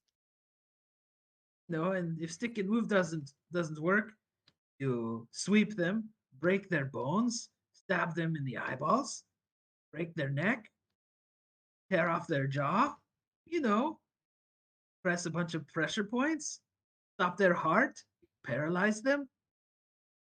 Zed's eyes are just kind of like widening and widening. His jaw's just kind of opening a little bit. All Well, right. you know, depending, Make depending way, on the everyone. rules. Make way. We got to get in there. And he starts to kind of lead the group through this crowd of people toward the center. That's the spirit. I mean, they We will all part, so do this. they let you through. Oh, Lord. All right. Cha starts doing a little Muhammad Ali kind of bouncing and jumping and cracking his neck and stuff. All right. Where's the fighting pit? So as Zed's walking in, he's just kind of pointing around to just random people in the crowd, asking if anyone's gonna bet, just trying to get any sort of wagers, whether for or against. He's just trying to hype everyone up and have everyone start to pull their coin out. Give me a. Let's say that could be a I'd probably say that's a bit of a perform. Let's see. So you could do a performance or a the persuasion. I'd probably say more performance because you're trying to hype up a crowd. Okay. Yeah, I'll do performance. Well, mediocre at best. So you kind of get the feeling, just kind of from observing the crowd and trying to get a feel for who might be doing what and who would be putting bets on who. It seems like the crowd is overwhelmingly betting in favor of the individual. You know, if they were to bet, they'd be like, I'd bet for the gnoll. I'd bet for the orc. I mean, look at that guy. He's huge. There's no way. They damn near broke the table arm wrestling.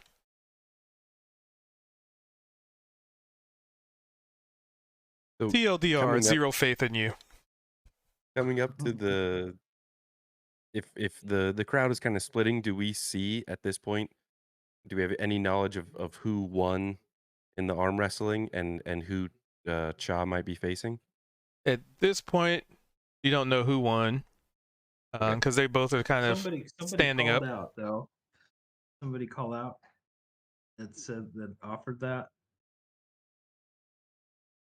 Yeah, but you just kind of don't know. Okay. I was just gonna muscle his way through up to wherever this ring is. And you know, you make your way through the crowd, and there is 2 stools, a table, barely big enough to put anything on it. I mean, your plate of food might have barely fit on this, right? It's just enough room for a couple of elbows and, you know, places for hands to get slapped on a table. And there's what looks to be like a ring it's kind of a makeshift ring, actually. It's just almost looks like just a bunch of fence posts that they just slapped down and then tied some rope in between all of them. So there's just this big square in the middle of the street. This is starting to feel like home. Chad's cracking his fingers. He's like stretching his That- back. Zed's standing behind him. He's got his hands on his shoulders and he's just kind of giving him a massage. He's like, I am representing this gent right here. Anyone at all? Any challengers? Cha casts thaumaturgy and starts making his eyes flash like this whole dark red. He uses like minor illusion to make it look like blood is like dripping out of his eyeballs. He's like, all right, who's ready? So you hear a voice from the crowd, from the other side of the crowd, like they're not in the middle of the area, like they're on the opposite side. Yeah, I'm in. Yeah. And you can see a very wide-looking. How would I describe this individual? It looks like pretty much a hobgoblin, right? It's really tall comparatively. It's got, you know, this wide torso, broad shoulders, kind of tall. You want to go? I'll go. You bring it on. Sounds good. Let's do this thing. And he as you say that, he goes to, you know, the knoll that kind of announced things. Alright, where you go? The equipment? What do we do? What are the rules here? All right, yeah, rules. Yeah, what are the rules? Rules. Right. First one to get knocked out loses. Okay, knocked out, so no blades or anything. Well, we ain't paying for you getting healed. Fair enough, fair enough. Kyle starts to pull off his cloak, takes off his silk black shirt so that he's like and he is like shredded, wiry and thin, but like cut like a rock. Oh, Like- you need me to hold anything, Chaw? And he's kind of grabbing all the garments that Chaw's Oh, just sure, kind of sure. stripping. I imagine Thanks, it like Dad. Appreciate it. I imagine you're doing like the same thing as you know, in oh, what's that character's name? Hold on.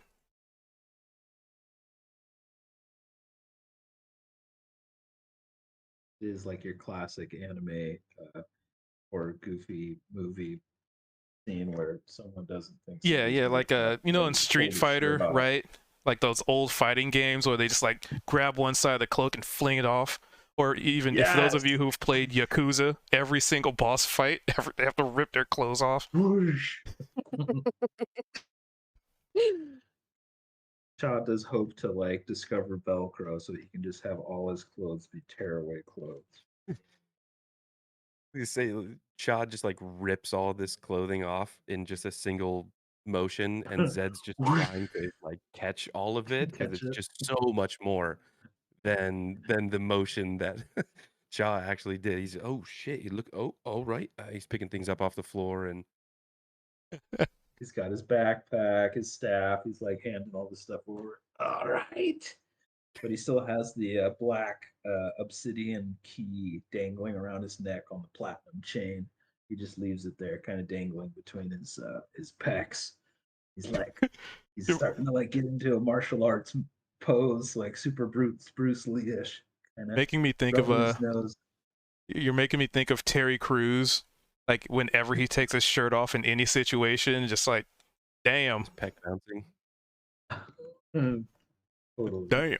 Chad just starts pop locking. No. Oh, he totally could. Be great. I think at this point, just to rile everyone up more, and just because he's so confident in Cha, he's like, "Aye, this man woke up this morning and did pull-ups on the beam in our room.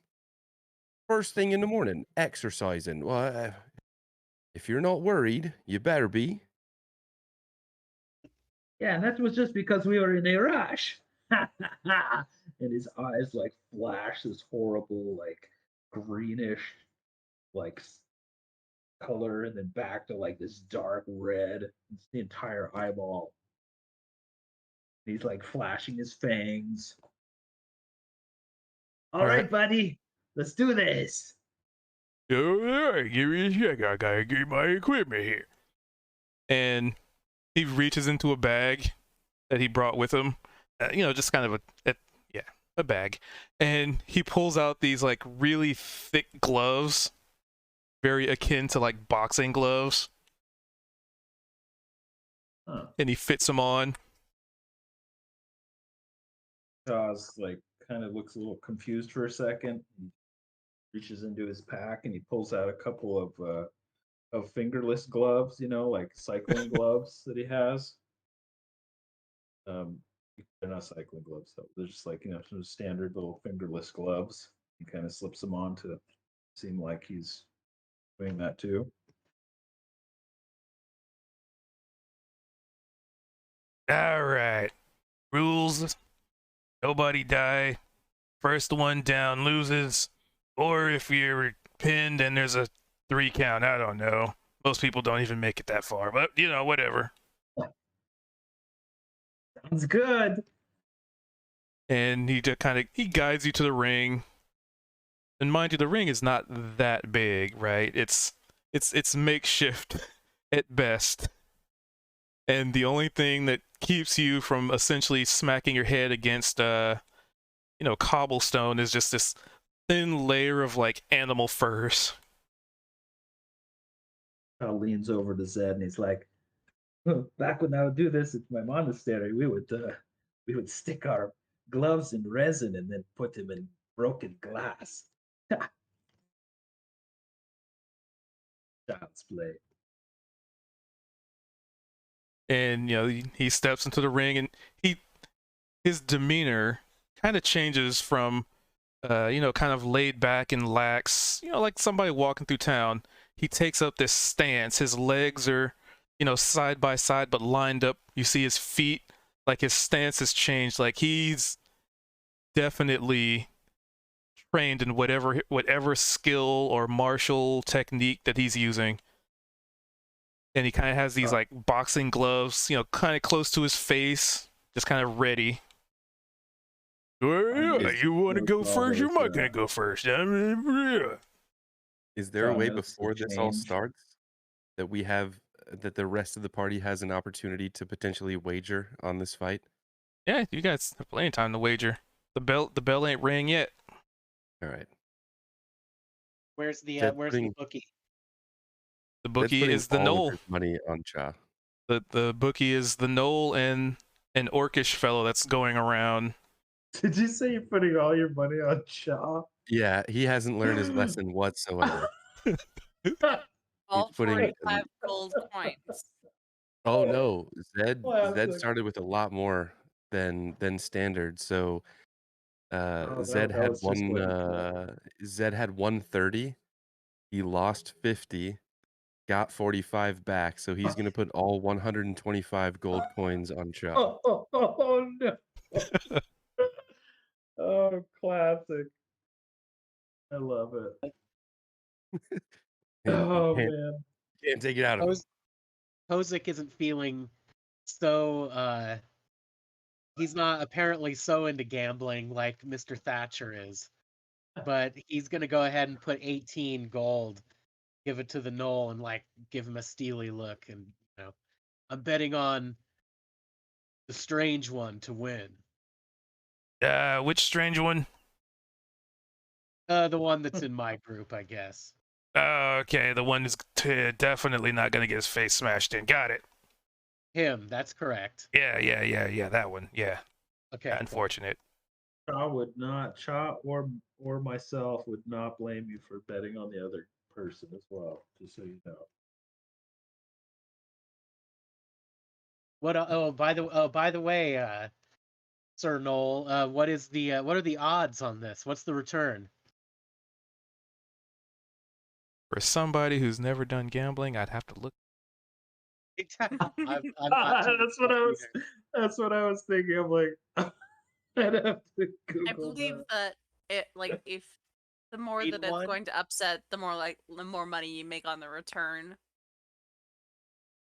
If you bet on the No, one what do that's they say? expected to win, you get less They say, money. like, Per $100 odds are Or increased. not. so, Obviously. so as far as Right. odds, like let's say if Cha's the 5 to underdog, 1. Like, what does that mean?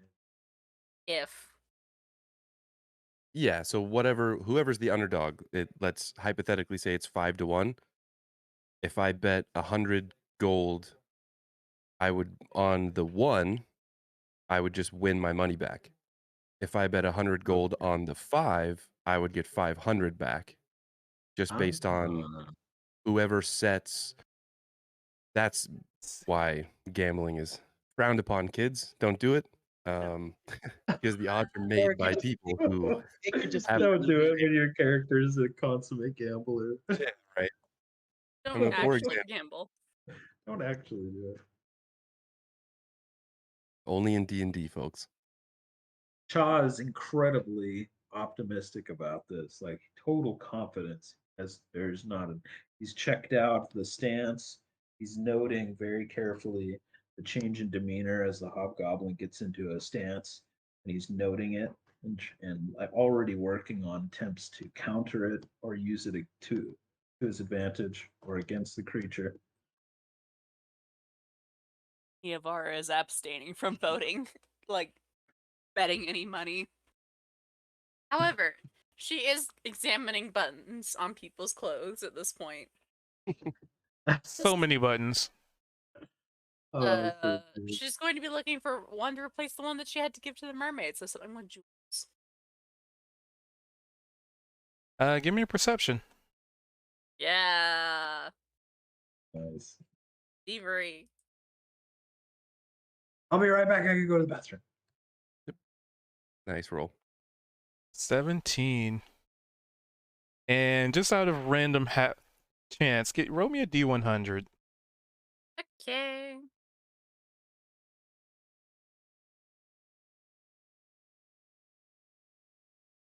Oh no. Oh boy. You're gonna love this one. Mhm.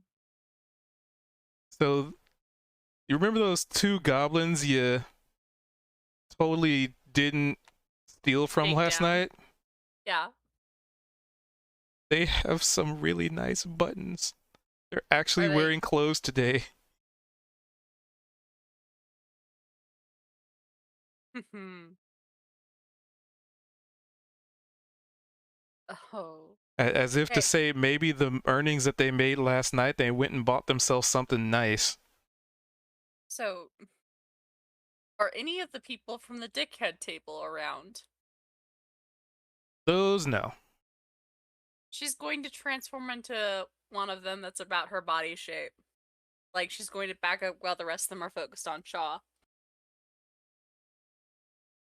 Into which one? Mr. Black. Oh, the gnome. Got it. Whichever, she can't change into something that is outside of her, size, so she couldn't change into a creature that's small. So I can't change into a gnome. So it'd have to be a human. I just don't remember which one was the humanoid shaped. There was a The- knoll and a half orc, Yeah, Noel. or maybe just an orc. Yeah. Both pretty So- beefy builds. As long as they're size medium, it can work. She just can't go size large or size small. Yeah. In which case she's going to go for the half orc. Are these the same? Are these the same two? Nope. The arm wrestling pair, are they the same two from the table? Nope, they are not. Okay. But this is a full-blood orc. But with that in mind, she's going to make her way over Yeah, towards How do I say that? the goblins while the betting is going on over Chaw and his foolish affair. Yeah. You walk over to them and they notice you immediately. Yeah. And they stand up, back straight, shoulders at attention. Sir? Shit. Would they recognize her? She didn't look like herself though, right? She turned No. into somebody else. I No, think they recognize recognize who she's turned into. transformed into. Oh, gotcha. She transformed. You look like the drunk now. I know, I look like the one of the bodyguards of Grappler. the gnome. Yeah, one of the three that was at the table that was staring at us. Oh, Mr. Grapple. interesting. Cool. Right on. She grunts at them. As though Is there anything we could do for you, sir? We didn't do anything wrong, did we, sir? And they're kind of like saluting, like they're kind of just in full panic mode. Having gone over her notes extensively last night, she does attempt to copy his voice as she's like, "No, carry on."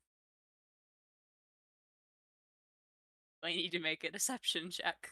Yes, but because you spent so much time studying, I say it's with advantage. Okay. They seem too scared to even question you. Ideal. She's going to watch stuff from behind them then, because she can sort of stand over them. Then they kind of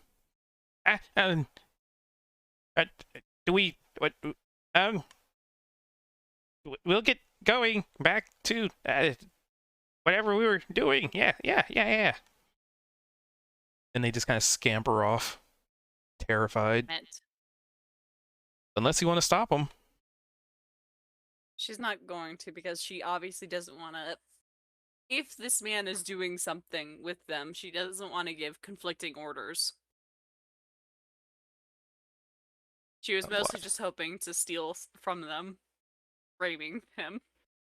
But it now appears that they know each other somehow. The plot thickens. All right. So, for those of you in the ring, you see this hobgoblin's kind of square up. It looks like his eyes are, at first... Actually, give me a perception.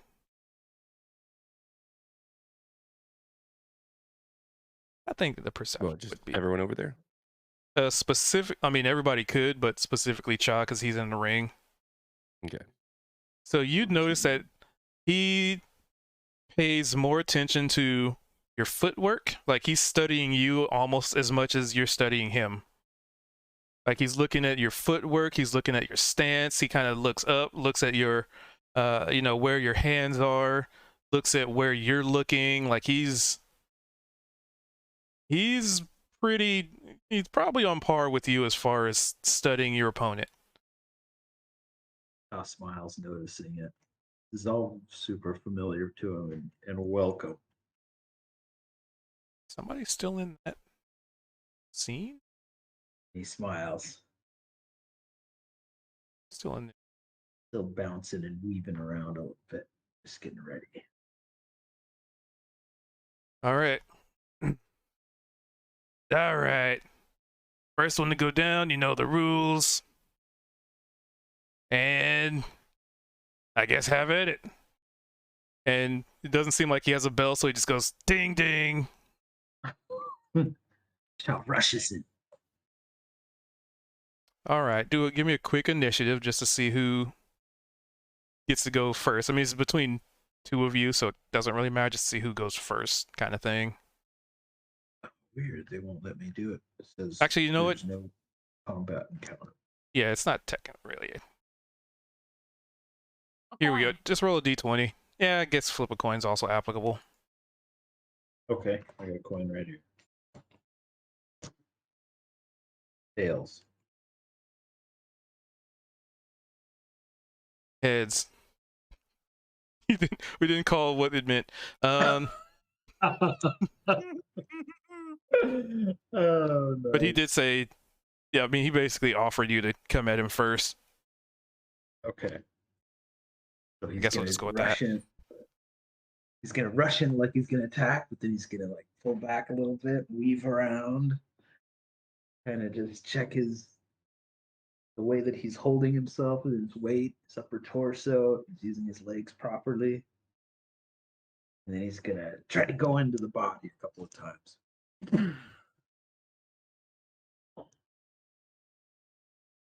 An unarmed strike. Let's see. We get to try a neat little mechanic. Okay, so that would be, If it happens. let's see, roll d20. 9 plus. Is it possible to make a combat encounter so that I can roll normally? I don't Yeah. have to sit here and do math with everything. Begin that, and then I guess roll initiative. Okay. Okay. 10. 'Cause I know the math, so I can just. So it would be a 9 plus his proficiency, which would be 2, which is an 11, plus his attack bonus, which would be on an unarmed strike. That would be. What would that be? Should be able to just click it now, right? Oh, I could do it again. Okay, I was just trying to do that. And that'll be easier. Okay, 14. And just roll damage too while we're at it. Well, that hits. Yep. Damage. So he goes for a rib. And then immediately is going to spend a key point to do flurry of blows. And do Okay. 2 more to the body.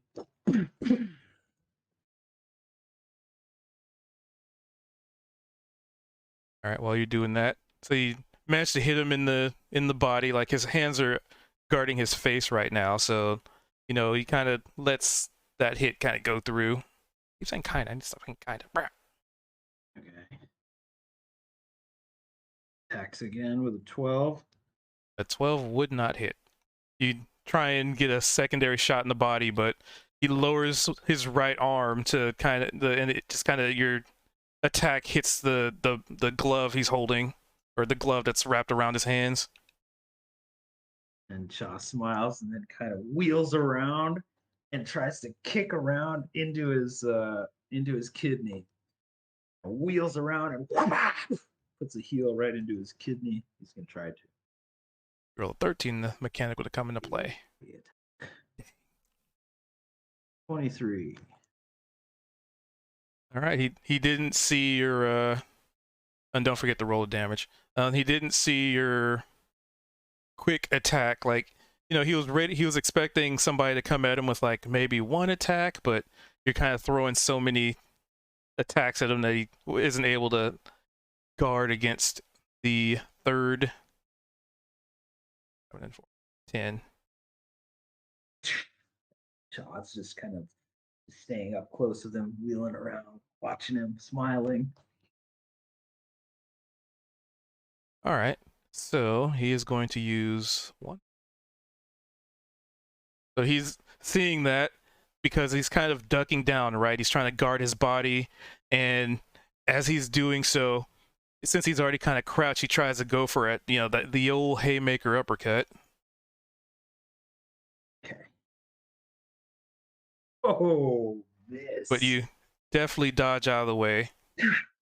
But for his Get out of the second way. action, you kind of notice that his stance changes. He's up to something. His technique. Something about his demeanor just changed. But what that is, you might find out, because it's your turn. Shaw crinkles his brow a little bit, like there's something fishy going on. Then wheels around, circles him a little bit, and then comes in close with a knee right into the torso.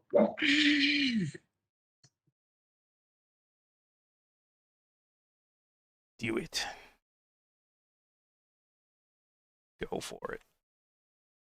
Show me what you got.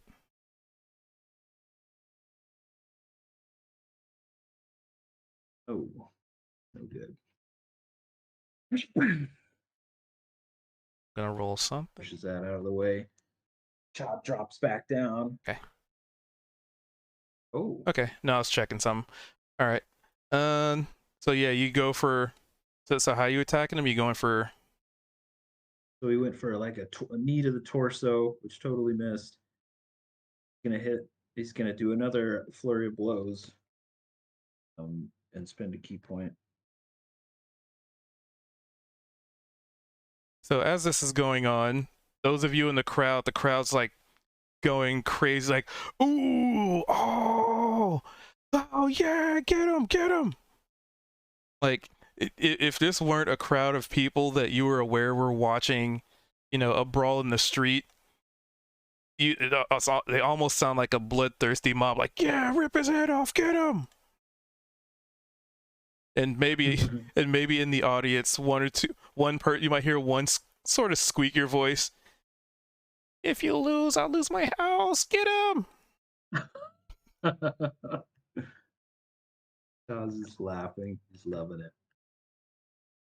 So he's gonna do 2 more strikes. So he tried to do a knee to the torso. Now he's gonna come down. Gonna use his heel to try to hit both of his knees. Bop, bop. 2 more strikes. 12. So close. You go for the knee, and you hit the knee, but his stance changing, just kind of he's able to roll with it, essentially, almost like following through with your blow, just kind of moving his legs so it catches and kind of deflects. Then he immediately is just aiming at the other knee with the same hit. He did kind of a double. Hit one more time. 14. All right, so you go in for the 14 and re-roll that attack roll for me. As you go in for the attack, he kind of seems like his stance has the change in his stance may or may not affect this attack. Well, depending on what you get. Oh, so you go in for the second kick, and it's almost like he's learning very quickly. Like he's starting to read your kicks to the extent where, you know, the first one that you tried to go for the knee, he kind of went with the blow. He does the same thing with his other leg. Cha kind of pulls back and he's still smiling and he's like, "You're a tricky one.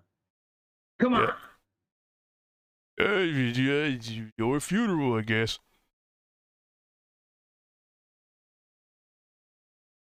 And he basically does a straight lunge, like arm extended, trying to, you know, just go right for the face. But it daftly just goes right over your shoulder. However, he's going to attempt to follow that up with his second. And you just kind of shove him away. Oh, wait, hold on. What's your AC? 15. Okay, yeah, you just kind of shove him away. I need to be adding. Yeah, he wouldn't hit anyway. Smiling. He's like trying to look for another opening, trying to see his defenses. All right, so then it's you again. You ready for me, buddy? Give me what you got. And it kind of in response to that, you see his stance shift again, almost like he's putting his defense down. And Cha's just coming right at his head this time with all three blows, just bah, bah, bah, bah, Ip Man style. Bah, bah, bah, bah. With another flurry of blows. This ability might hurt if he hits a lot. Once per day, though. 19. Oh yeah, that hits.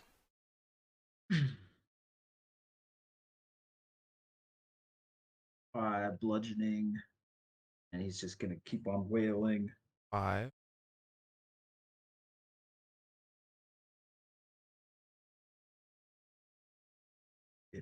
You might be able to just click the attack button again.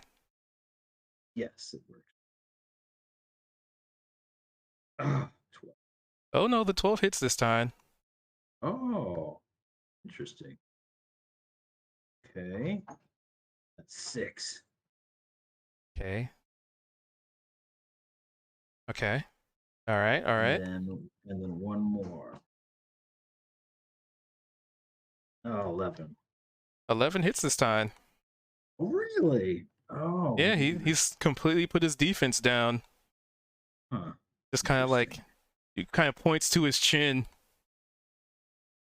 And Cha is just like these full blast disturbing, just solid. Another 4 damage. Okay, so 5. And then Okay. he kind of pulls back again. He's like watching to see how the guy's looking. I mean, he's definitely bloodied. There's streaks of blood kind of forming in on the side of his mouth into his fur. Maybe one of his eyes is looking a little bloodshot. Can't really see bruises, but you'd imagine he's pretty bruised because, they're furry creatures. See what you got, buddy. Come on. Come on. To roll. Oh, can I roll? There we go. Well, Pushes it out of the way. well, there's additions to this. He has a attack. It's just he's been rolling so low that I'm just like, yeah, that's not gonna hit. Nope. Double checking. Yep, this one would hit. Okay. So you kind of say, show me what you got. This whole time you've just been wailing on him and he's not been able to defend himself to the point where he just takes up a stance where it's just like, all right, then hit me. Stop trying to hit me and hit me. And with that, Stop hitting yourself. he launches an attack at you that is so out of the blue, so just out of nowhere, but it's so goddamn fast. Like almost like he's been toying with you, it feels like. Hmm. Oh. Oh boy. So you did in this last round.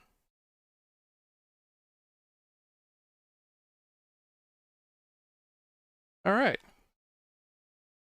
So he goes for this punch, right? And it's just like out of nowhere, so fast. You didn't even know this guy can move this fast, but you can. It doesn't seem like any magical enhancements or anything. Just you see the weight of his feet shift so quickly that it tears part of the quote unquote mat, and it's almost like just this wave of pressure as he rushes forward for a single strike. To which, in the last round, when you took up that stance, you did 15 points of damage. I took 15. You did 15, and now you're taking Oh, yeah. 15. Almost as if Oh. all of those strikes that you did to him are now channeled into a singular hit. Almost like a counter of sorts. And once per day, so that Wow. ability Nice. is... And it probably hits you so hard, you slam against the ropes, kind of sends you reeling. It hits you square, like right in the probably in the, I'd say torso. Kind of went for the chest. It wasn't trying to like knock your head off, but definitely, sending a message. I was like gone from like fully confident and optimistic to like just like wobbling and like he has to take a minute to just like regather himself. But at this point, his stance changes to back to the original one. He's more on the defense now. Where did you put up a good fight. train? I taught myself. You get pushed a lot in the face, and you learn how to punch him back. Give back Fair what they enough, give fair you. enough. I like it. But it is You your ready turn for again. me? Show me what you got. Todd's got like blood starting to come up out of his mouth. He's like spits it out. And All also, right. mind you, he hit you that hard with boxing gloves on. That's the important thing of note. Nice. So he comes at him once again, right to the face. He's going for the eyes. And does 2 strikes. Does okay. C is back to 13. 9. That's one strike. Okay. 17. There you go. The 17 would hit. You know, he did what he did the first time. Like, you go for the face, and he lifts the glove to protect his face. But, the second attack catches him in another side. And damn. 7. Well, you got some fight in you, little man. I like it. Maybe one day we'll trade together. Well, after you wake up from when I put you down. All right. Speak for yourself. It's normal. Oh no. He Oh, is goodness. doing 6. Everything goes into Idiot. slow motion. Yeah, he's coming at you. Like that. Maybe after you hit him and he hits you back, he's got a bit more confidence. He's seen your moves. He's adapted. He's been adjusting. He's been switching stances on you. I add. I was unconscious. Oh, from that. So those in the crowd, it's like slow motion, right? You're like that one hit just sent you reeling, and before you really had a chance to recover, as any good fighter would know, you go in when you're, when you see that opening, and he goes in for that uppercut again, and with that 6 points of damage, it goes right to your chin. And you kind of do like a Street Fighter slow motion, like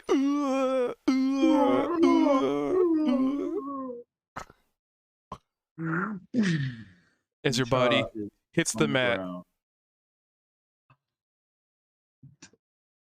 Totally out. Yeah, I'm the winner. And the crowd's just like, yeah! The crowd is just going wild, like just out of, like you swear you could probably hear them from many, many blocks away. Yeah, that was awesome. Oh yeah, that's right. Yeah. All right. Round's over. He looks out. Wait, let me check. The Noel crawls into the ring and lifts up Cha's hand. It just kind of flops to the ground. Yep, he's out. Wait a minute, let me check one more time. And he does it again. Yep, definitely out.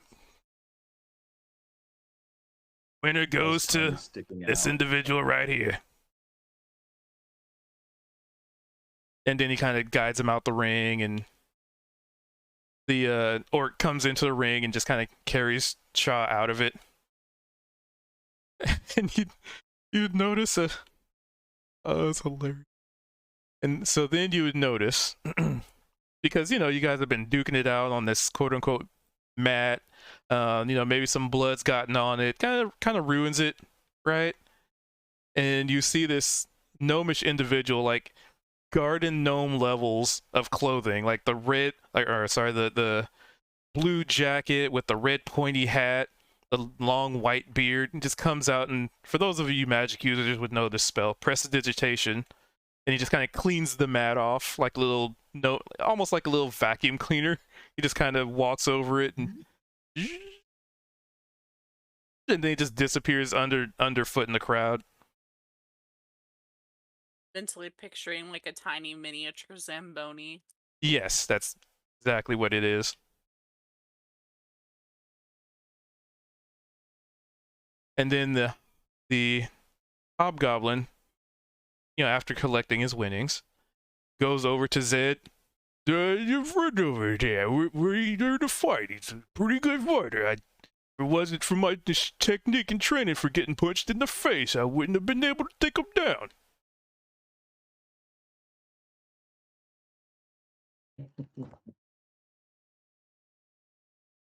Hey, you can make up whatever you want, so.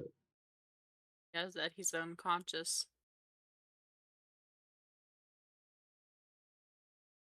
That is also unconscious because he just lost 120 gold. Zed's just kind of stricken with disbelief. Yeah.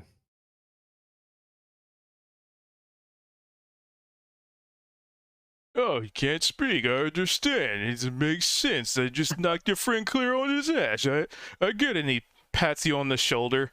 And when he does so, there's like, it's almost like and mind you, he took his gloves off to do this, but as he pats you on the shoulder, it almost feels like a fucking ton of bricks just like land on you almost feel like you're gonna crumple over from the sheer power of this individual, and maybe also doesn't really realize his full strength either. Well, if you're a town dog, you could come on by. I live right over here. And he just kind of points in a direction. He essentially gives you like an address. Comes to just long enough to be like, what's your name? They call me Rocky.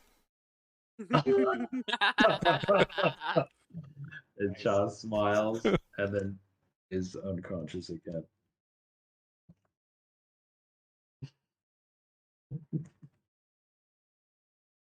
I wonder if that sunk in early enough, or if it was the name that gave it away. Oh, I was in my starting note, to I was I have totally starting to get it. he's fighting a hobgoblin that oddly sounds like Stallone. I was starting to have that feeling too. What do you mean? I can slur my words or anything. I'm like fighting. That's pretty good. I feel a lot better that I lost to Rocky. I don't. Right? Shaw doesn't know. He smiles while he's unconscious. Well, don't mind pulling your friend up off the mat there, and we got more events to handle. So hold on. Being the last one in the ring, does that not mean something there? Did my friend not win? I mean, he was the first one to get knocked out. That was the terms of the Stipulations. Oh, all right. I'll grab him. Zed just kind of moseys over and picks up Chaw. First time actually, trying to pick up Chaw. He kind of seems like he could just throw him over his shoulder. He's like, "Hey, blimey, you're a fucking solid one." Yeah, he like doesn't he wouldn't be able to tell with the clothing on, but he's pretty dense. Just wiry, long. got a good bit of damage on him.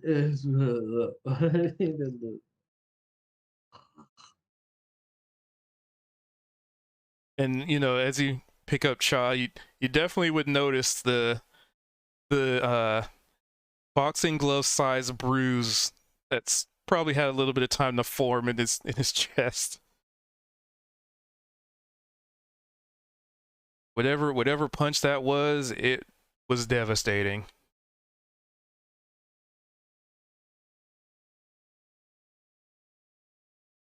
Probably even to say you would definitely not want to get hit by that.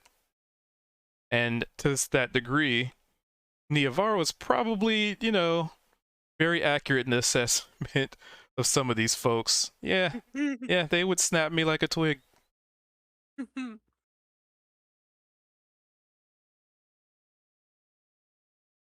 Honestly, right now though, she's currently walking around as a giant half orc, not giant, medium-sized half orc, so she doesn't necessarily think about that. On the other hand, being a huge loss and betting on her opponent. Now that's a thought. But then again, she doesn't support gambling. Yeah, just stealing. All Just right. stealing. And buttons. Oh, Ooh, naturally. what if the gambling were Did you for get your buttons? button? Did you get your buttons? No, they ran away. Oh, man. What? And then Noel kind of, It's a hard knocks life for us. and then Noel kind of saddles up to you guys as, maybe they're either getting ready for another event or they're kind of moving the venue. Seem like they're starting to pack things up a little bit. Well, you guys got some spunk to you, I give you that much. I mean, you guys adventurers or something? Not a lot of people can go that long with old Rocky.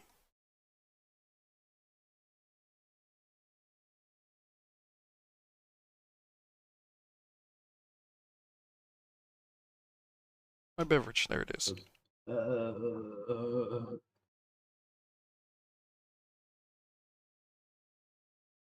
quiet type of group, got it.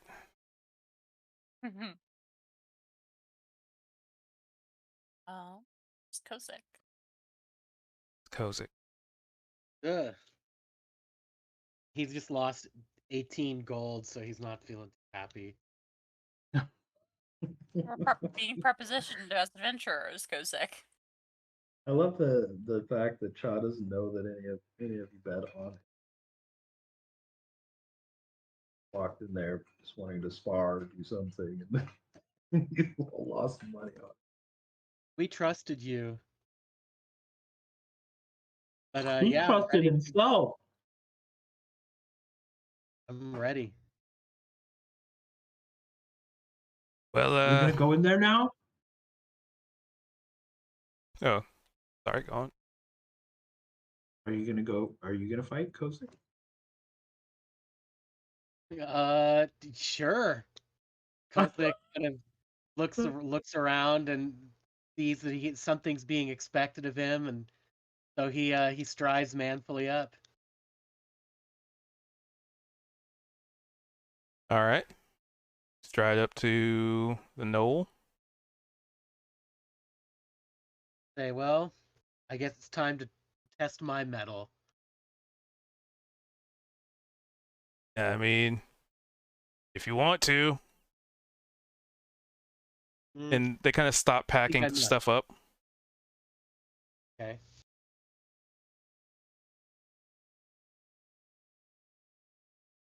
Let's see. Anybody want to take on what's your name, kid? The name is Kozak Deepshaft, and I am ready. I get it. I get it. And he kind of, you're so short. So I was gonna say kind of elbows you, but I guess doesn't really get to elbow you because he's very tall and you're stout. No, I get it. I get it. You don't want your yeah. That's a sure. That's your name. Better believe it. You better remember it too. I don't think that's a name I'm ever gonna forget. Excellent. And he calls to the Yavara crowd. Oh, sorry. Go. has a bright idea and turns about to change her face into something slightly less like the man she saw the night before, and into some still half orc, but not the same one. Hey, somebody that might not be recognized. Precisely.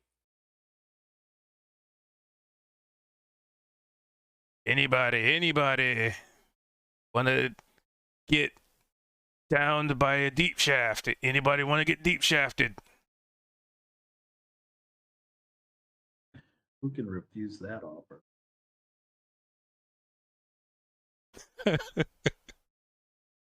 Niavara grunts as she sort of pounds her fists together, flexes her fake muscles, and says, I will knock this dwarf down to size. Oh. Oh, ho. All right. We got a challenger. Man. Well, what's your name, mister? Balj. All right, we got a Balj and a deep shaft. These names coming in. I can't make these up, people. Balj. The T. Like that. Bulge. Got Balj. it. Balls. So does Kozak recognize what's going on here? Probably not. Yes. 'cause definitely. I assumed not, but yeah. You're missing a party member, but other than that, Oh, that could have been planned for a nice scam. Niavara is realizing this as well, and it's going to hurt, but oh well. If Cha For the bit. was conscious, he would definitely be down for it, but he's still just hanging over Zed's shoulder. However, Belcher would recognize the name.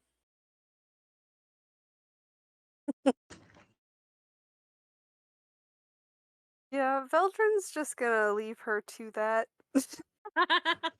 Oh, Veldrin's not going to tell Kozak so they could plan something, huh? And she's sort of cracking her neck and just sort of preparing herself, pumping herself up like she's some big, muscly half orc. Oh, classic. All right. Taking bets. Deep shaft versus what was your name again? Balj. Bulge. Got it.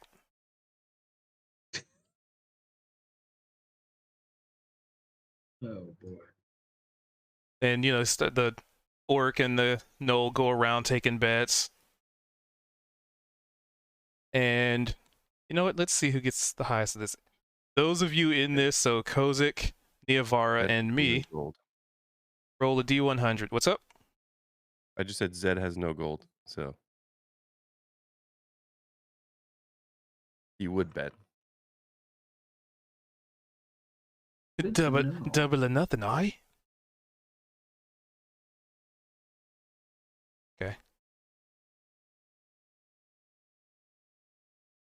Hey, double or nothing. You could try that, Zed. All right, so looks like that happens. So as you're kind of getting ready to, you know, just before the bets are like collected and whatnot, you can hear the sounds of somebody yelling over the crowd. Hey, what are you doing over here? Get out of the street. Go on, get. And you can kind of hear like a whistle blowing. Break it up, break it up. Oh. Oh. And you can you see some of the people like on the other side, you know, on the side that the opposite side of where this voice is coming from, they just kind of like scatter. Uh-oh. Constables, the Ah, bobbies. Oh shit, it's the fuzz. Cheese it. Like a couple folks in the crowd just say that.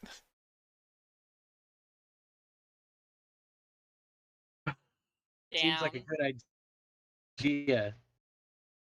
Them's how the dice rolled on that one. Kozik kind of as nonchalantly as he can tries to get back in with the crowd. Give me this actually stealth. Well, let's see. You're blending in with the crowd.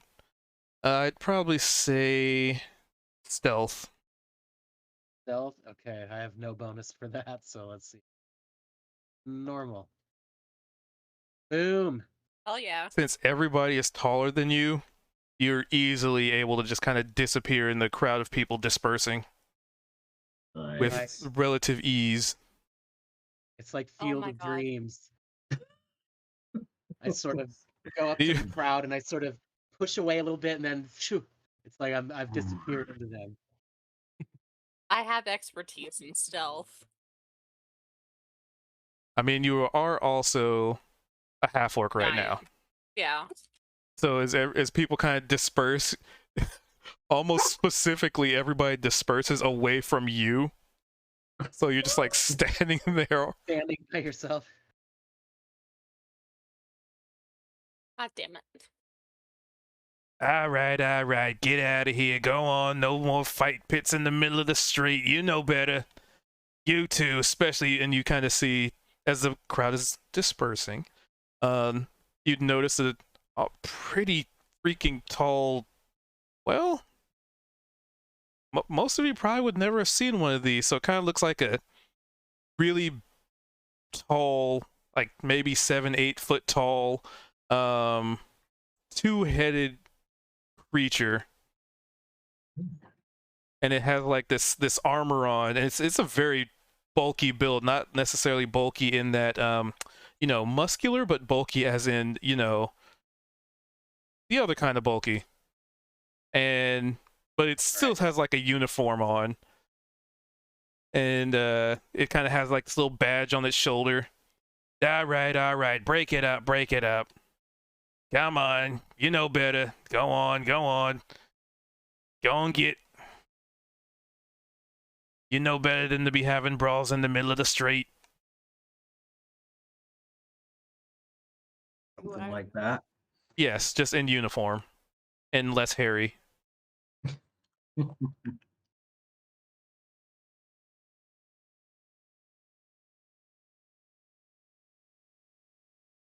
right, you know better. You know better than to have these brawls in the street. Do I have to tell you every time? Come on now.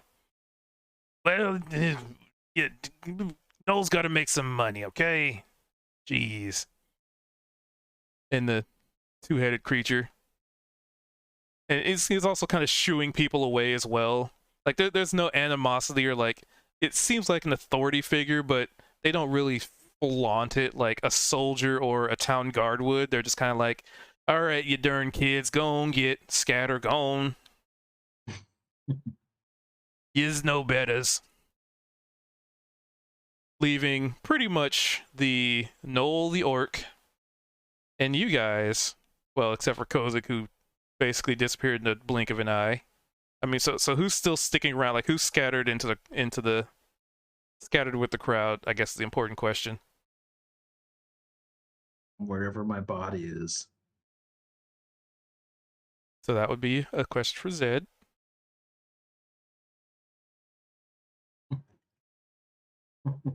Niavara tried to and failed. So there's a half orc who's just sort of meandering around looking awkward.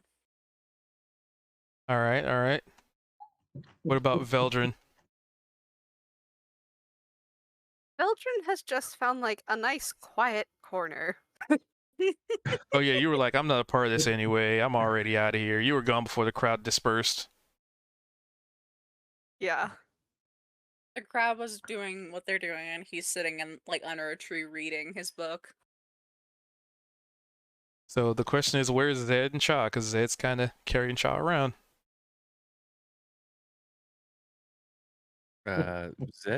Zed's, I guess, making his way kind of back toward the mimic. Since we just came out of there, that's feels like that's probably the best way to take best place to take Cha at this point. But he's also kind of glancing over his shoulder and wondering what he's gonna do about well,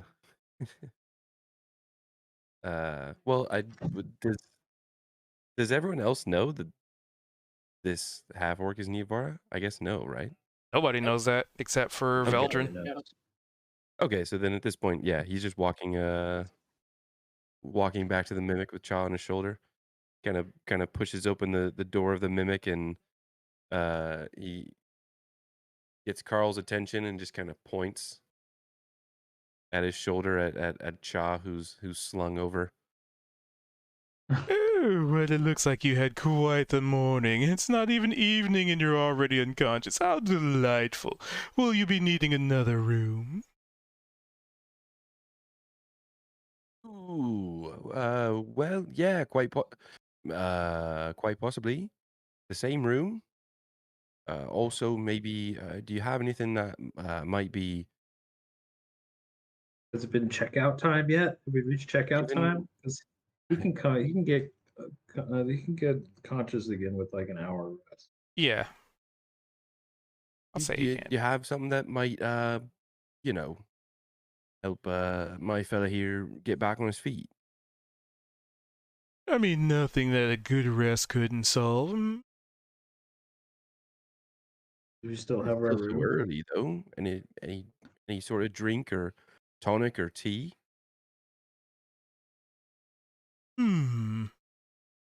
Well, I don't exactly, you know, partake of substances.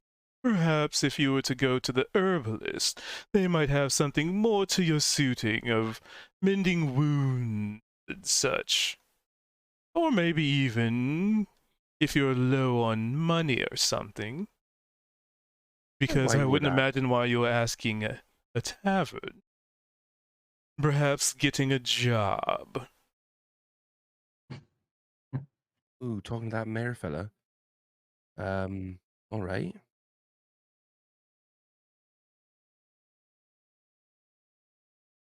Have we gone past our checkout time? Question. I will say you have exactly 1 hour. Thank you, Dungeon Get back up there. Zed runs up really quick, being very laboring steps trying to carry Cha, and throws Cha.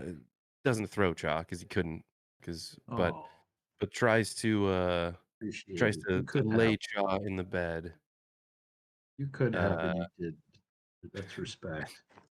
And then he slumps over because he's exhausted. Because he's depressed. Also, Okay. yes. Right.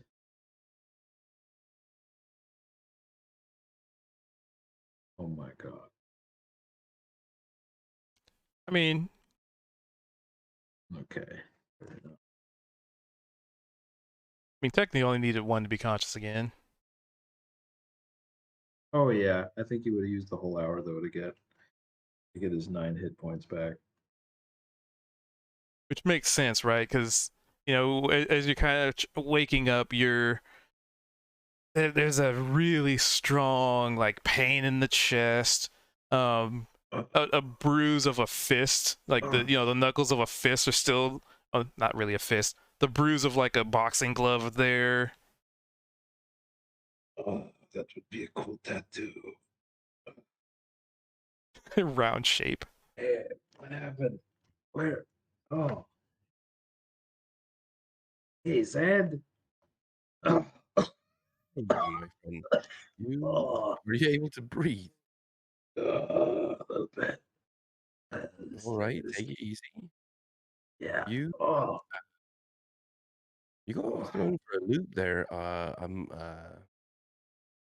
You were doing so well though, honestly. Oh, that was great. Man, that reminds me of sparring with my mentor. Woo! Good stuff. Flips back on his I totally missed an his opportunity. taupe shirt.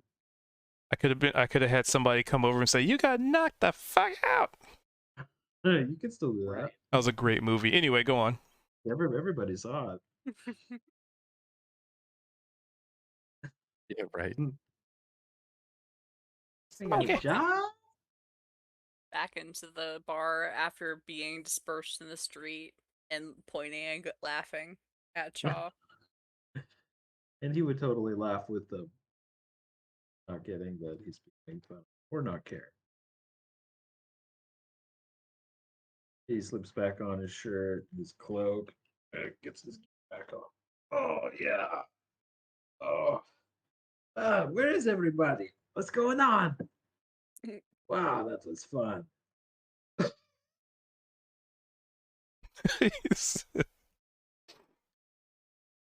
Right, You sound like glad you had swallowed a fun and tooth. all, but next time maybe possibly win. Win? I didn't plan to win. I just wanted to fight. Mm, you Oh no. you could, Chaw. Did you see the size of that guy? You thought I was going to win? Chaw, you could. You were so adamant. Oh, I believed it. I would You win. could have told That doesn't me mean I would that have. a bit before now. Possibly Why? before the fight even. Why? Ah, it's not even anything to mention, right? Let's go. Damn it, let's go meet everyone else. I was kind of like, he's not really understanding what Zed's talking about. Zed just Like, can't oh, okay. can't bring himself to mention that he lost everything. Okay, no problem. Let's do it. Right, Hey, we're going hey, this I have way. a doggy bag. I got the doggy bag. You want some Ooh. food? Yeah, Like, babe, yes. opens it at up and this there's point. like mushed waffle and bacon and like bread and butter. It's all mushed in there. Like, good when it's all smushed together. Holds out the bag for you. Honestly, this looks fantastic. It really is. Ah, let's go see if the others are getting themselves into trouble or not. The carnival. So Hey, speaking thanks of the for others, dragging me back here. Thanks for dragging me back here, by the way. That's nice of you. and as you're That having guy this was conversation, there's a knock on the door. Checkout time. Oh, wow. What incredible timing. Yeah, it's almost like at exactly an hour. Wow. Impressive. Well, let's get out before they try and charge us anymore, right? Sure, yeah. So you guys exit. So what's Kozik, See you Veldrin, later, and Carl. Thanks Neovar for all doing? the good times. Have a lovely day. We look forward to seeing you again. For sure. I've made my way back up to the front of the inn there, and I'm kind of loitering outside. And we know Veldrin's reading by a tree. And well, I guess those of you who are outside, you've just seen this two-headed creature have not really a heated discussion with the gnoll and the orc, but eventually it's just, you kind of get the gist of it. There's like, finger pointing and finger waggling, and they just kind of go their separate ways.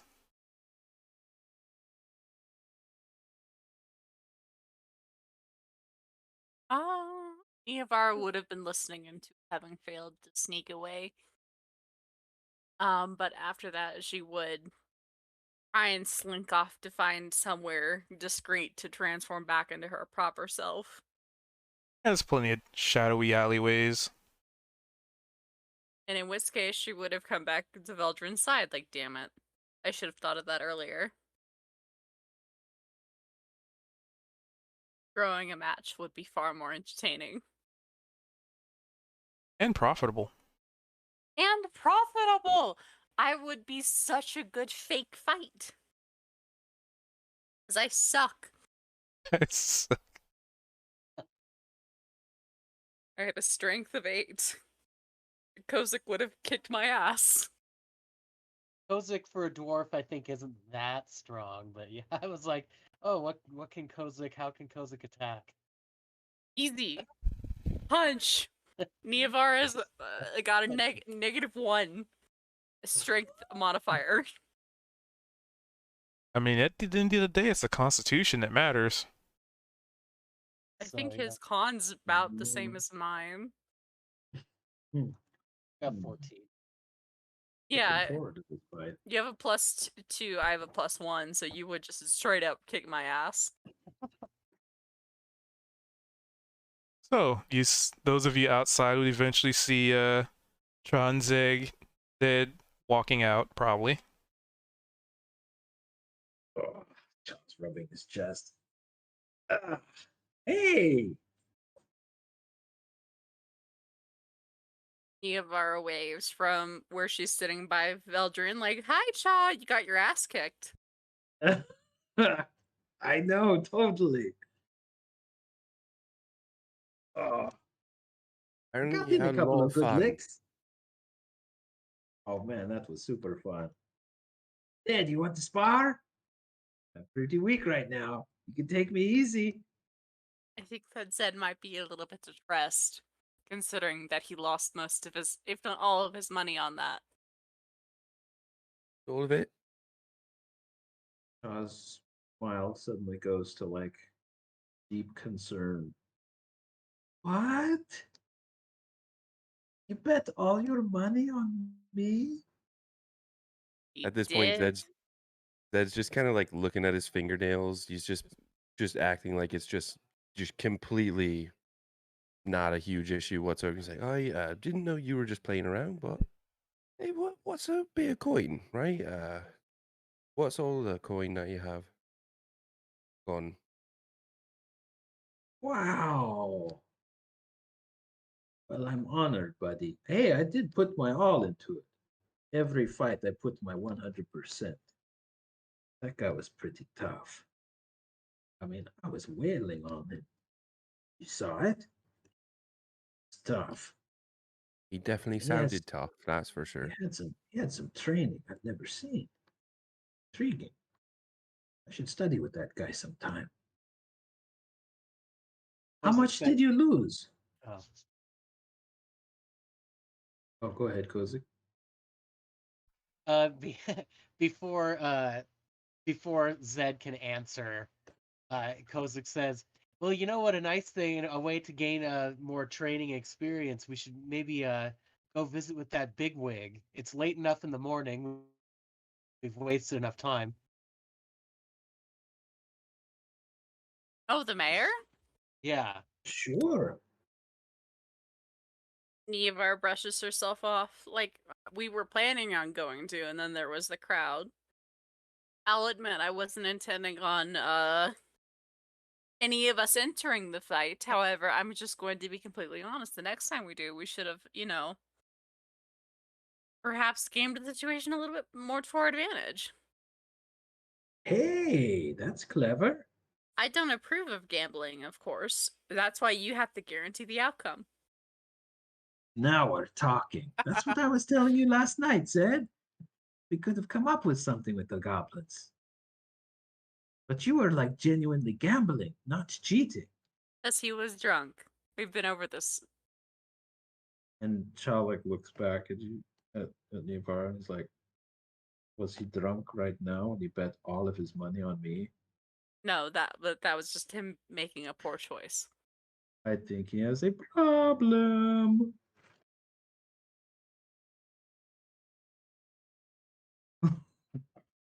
Well, we'll get your money back, Zed. Don't you worry. You can gamble on something else. It's not used to having money really. So what's the difference? You just That's kind of exactly my point.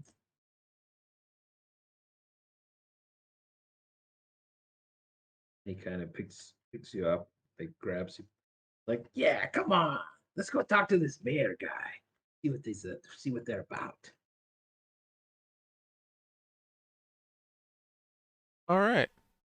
So you guys will start heading towards the courthouse, as it were. It sounds like is the consensus. Yep. So you make your way through the town of Grinstall, and as you would expect, not really early morning at this point. It's still morning, but not super crazy early. People are setting up their little fruit stands, and there's a lot more activity out and about, right? There's kids running around, there's more animals on the streets. There's you actually see like a town guard or two, here or there. They're pretty lax, pretty widely dispersed, but there is a semblance of law and order, as it were. And you make your way through town. People are pretty jovial, right? They're having a good morning. They just kind of wave at you, and they've never seen you before, but they're just in high spirits, especially this morning. And you make your way to essentially the courthouse. And one thing to also take note as you're walking through this little town is you do notice that there are a lot of buildings currently in construction. You'd notice humans, gnolls, all sorts of goblins, all sorts of people just kind of helping build houses, building maybe some shops to come in different areas. But mostly it looks like a lot of the trade might be in a particular spot of town.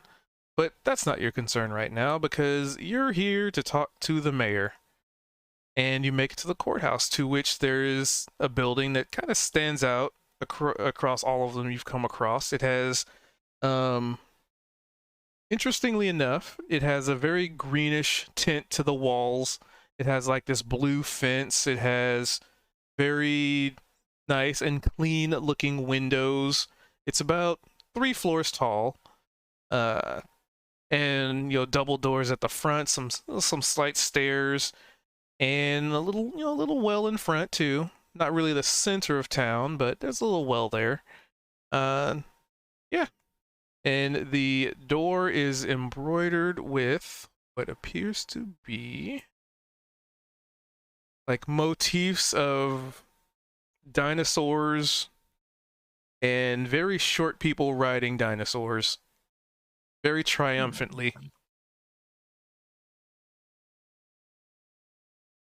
And there's a signpost outside. It says like jobs board. Right now there's nothing on it, probably due to being this early in the morning. And under it, in sort of scribbled writing on a piece of parchment, Adventurers Guild coming soon, hopefully. TM. Maybe.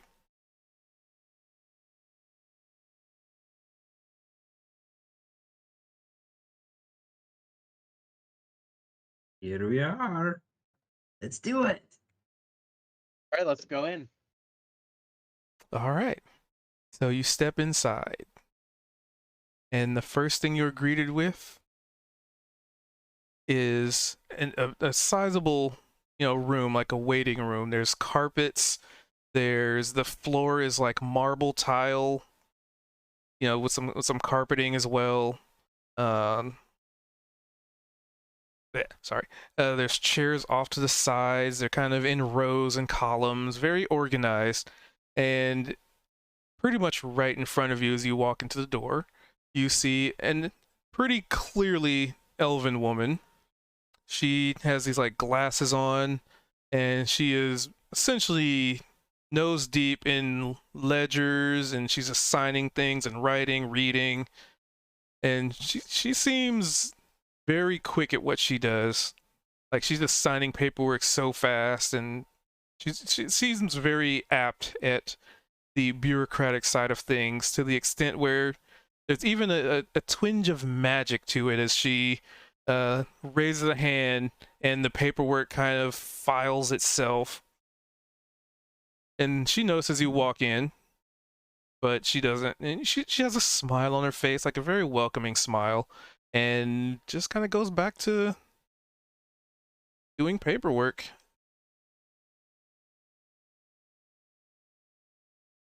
If we walk in, doesn't seem like there's any direction or reception or. Seems like she is the receptionist. And there's this big blank wall behind her. Okay. We walk up to her. All right. And as you do so, that big blank wall just kind of vanishes as you get close enough. And she looks up to you. She stops what she's doing, places her writing utensil down, adjusts her glasses. Yes, how may I help you? And as you get closer, you notice that she has like long, almost fiery red hair, and it matches the color of her pupils. And long pointy ears. And she is very much in business attire. That's a neat trick. Hi, my name is Cha. This is my group of friends. We were looking for the Mayor Green. We heard that they may have some tasks for us to accomplish. Ah, you're here to find work with the mayor, correct? Indeed. And as you say Cha, she raises a finger next to her and just kind of seems like she waggles it a little bit, and you can see a piece of parchment float in front of her and land on her desk. And it's just, the writing utensil she did have in her hand just animates and starts writing. Mr. Cha, yes, all right, to see the mayor. Let's see here. And for a moment, her eyes just kind of gloss over. Yes, he does have some tasks readily available for those who, are willing to put their lives on the line, I suppose. Oh, for sure. Cha looks at the rest of you and is nodding vigorously. Lives on the line? Yes. No. Well, none of the jobs that the mayor has available are ones that are necessarily safe, which is particularly why they pay so well. Hey, that sounds good. Right, Zed? I will take any coin possible. We're in. Very well. And she taps What her is chin. your name, miss? Eliel. Eliel. That's a pretty name. Eliel.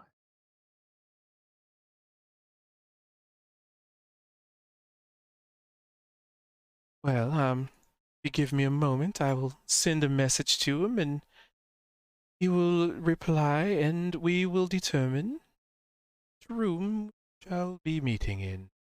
If you don't mind taking a seat. And she offers Sure. a hand towards, one of the rows of chairs.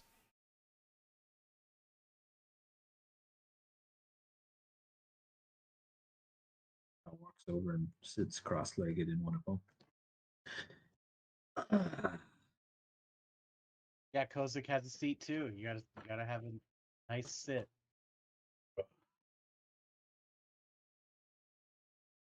And probably, I'd say not even 5 minutes after you guys take a seat and just kind of get settled in, somebody else enters. Another challenger enters the arena now.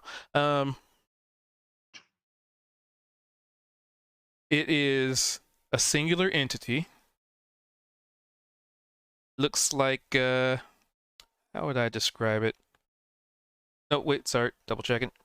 It's two entities. One male, one female, both of elven descent. One of which has a skin and texture very almost identical to Veldrin. You would recognize them as drow. Definitely, that's a drow. Oh. But they both walk in with the most elegant of clothing. Robes made probably of the finest silks you've ever seen. They move and flow with their bodies almost like an ocean wave rolling across the surface. The woman's hair, also fiery red, but her pupils have like this jade color to them. For those who are that astute, I suppose. Very smooth skin.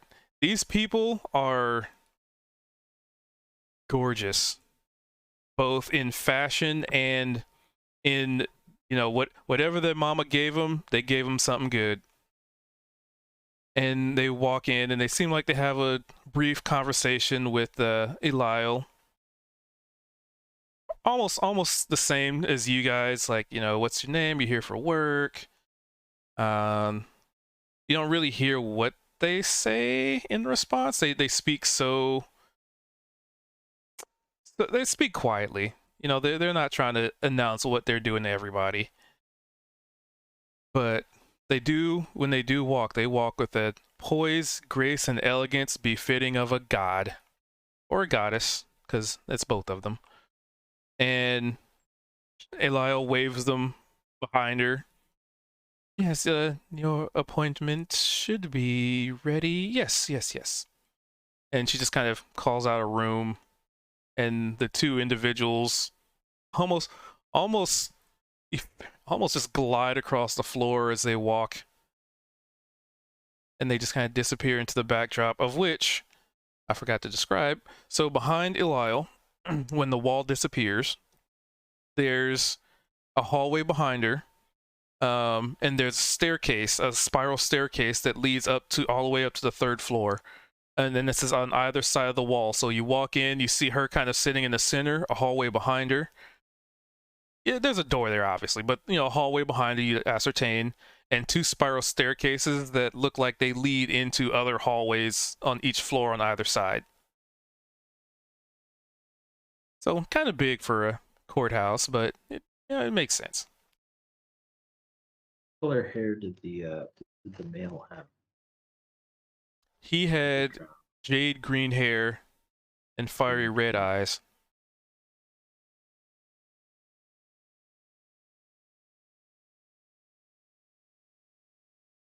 But Eliel chimes in. The mayor is ready to see you, Mr. Cha and friends. Alrighty. You go this way, and she points behind her, and go to the second room on the right. After the first turn, just go all the way to the end, turn to your right, and it's the second room on the right. Great. Thanks, Eliel. She just smiles. The Eliel smile. So you pretty much follow it. It's not a very complicated hallway. It kind of goes all the way back, and then there's like a T intersection. You turn right, the second room on the right, and it's right there on the door. You know, with the your old school glass doors where you can't really see through them because it's like just how it's made. But on there it says Mayor Grinstall, and it kind of looks like it's scratched out. It says green steel bottom. Green steel bot. Might be related to you, eh? Deep Shaft. I wonder. Maybe somewhere in the distant past. Yes. Get He's a that gnomish NPC ring. gentleman, isn't he? Yes, I think that the Deep Shaft might, have a lot to say about steel bottoms. Right? And the deep shaft has to come down to a steel bottom. Well, so yeah, I guess Halfling. I adjust my signet ring that kind of might demonstrate a little bit of my noble character, and I rap on the door. Come in, come in. All right, trundle, trundle, trundle. So you open the door, and he has a decent sized office. It has plenty of room for bookshelves, of which all of his shelves are jam packed with books of varying degrees of languages, varying degrees, maybe even of cultures and styles. Like you see some like paintings and maybe more paintings. Not really murals, doesn't have room for that, but there's paintings on the walls of big and small, same semblance of cultural awareness. There's even like a tapestry, a single tapestry, because it looks like he tried to squeeze as much as he could onto these walls as he possibly could. And in the room, you would spot a halfling individual with his feet up on the desk, and pretty nice looking oak desk, weather treated for whatever reason.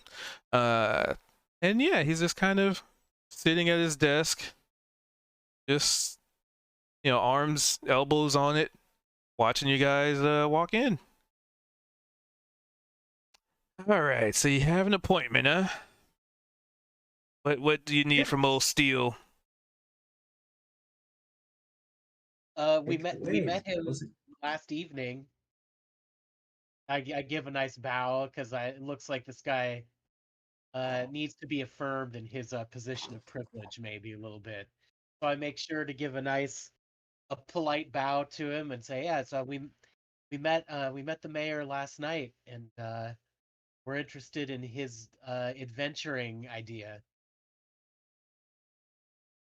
Aspiring adventurers, huh?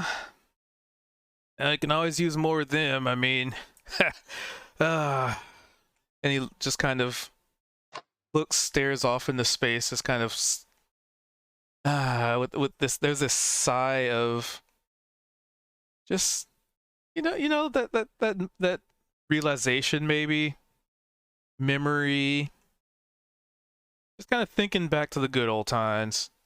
You kind of pick up that kind of, like when the old folks are like, yeah, I remember the old days. Yeah, that kind of sigh. Yes. So, looking for work. Well, luckily for you, there's plenty of dangerous things out there that need to be investigated, removed, burned away, reported on, scouted to. I mean, the question is, how much danger are you looking for? And I guess how much money are you looking to get paid? Because, more danger, more money. Well, I think we can safely say the amount of money is the maximum. And the amount of danger, well, we'll take what we can get. Maximum. Listen to this one. Let's see here. Maximum on what's available right now. And he reaches into his desk, pulls some papers out. I guess anything really as well. Doesn't have to be like The craziest stuff. We're just new to the area. Want to get to know people and do some things. All right, well, who might you be? And he just kind of goes over everybody. I'm Uh, Kozak Deep Shaft. A dwarf. I bet you are. And I'm a steel bottom. We'd get along just fine. D. I told You could roll a oh wait, you wouldn't know that. Zed might be the only one that could roll a history on this. Greens on the. So the halfling is also a steel bottom. Yeah, this his last name is Steel Bottom. Oh, okay. So I think we have a little confusion. Is the mayor this guy, or was the mayor a gnome? The mayor is this guy. Okay, this is the mayor. There. Okay, yeah, I didn't know quite who I was talking to either. Yep, this is the mayor, a halfling. Guys, Zed wrong would before. know who this is, maybe. I can roll a history. I stepped away for a sec. Sorry. History. A history check. History check.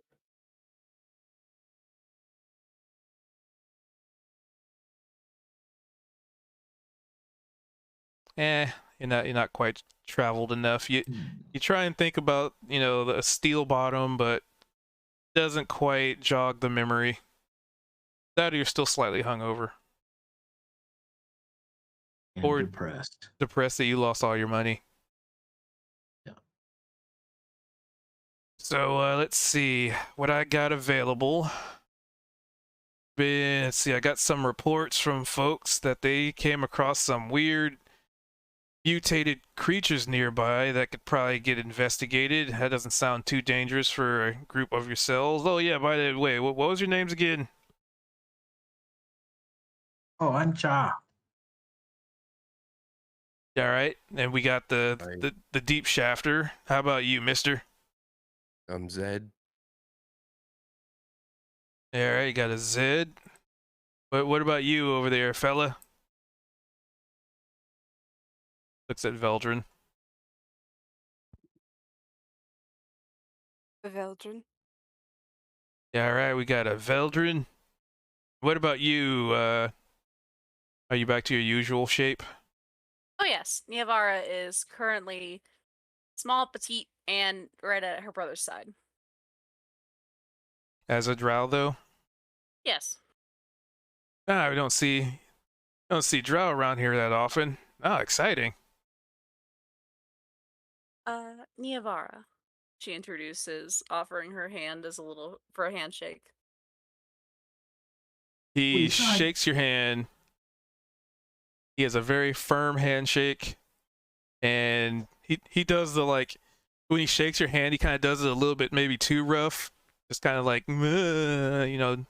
floppy arms you. Ah, I see. One of those. Oh, we saw a drow couple downstairs, so they seemed like they were pretty important. Yeah, it did say guys aren't really that common around here.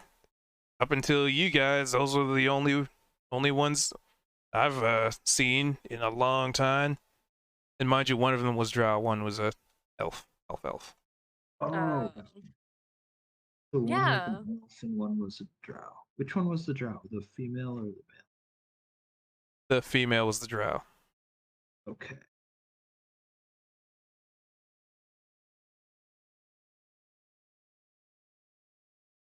Who are they? I don't have to worry about them. All Just right. curious. They come by every so often. They do a lot of trade.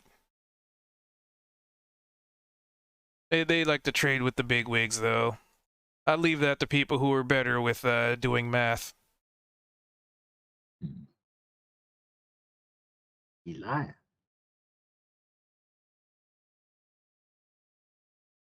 But I mean, if you must know, I mean, they tell me they're from Yuandai to the north, so You would. I.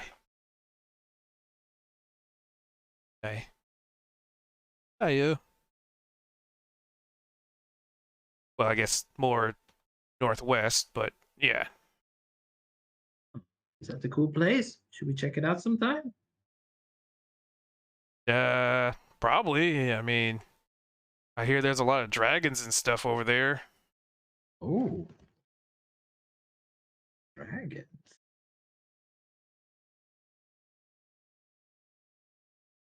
But anywho, Yeah, what were some of the other jobs? So mutated creatures. yep, we got that. We got a caravan that's gonna be going on the or be needing an escort probably, because you know bandits along the roads are bandits. You know how they are. They like to be a nuisance.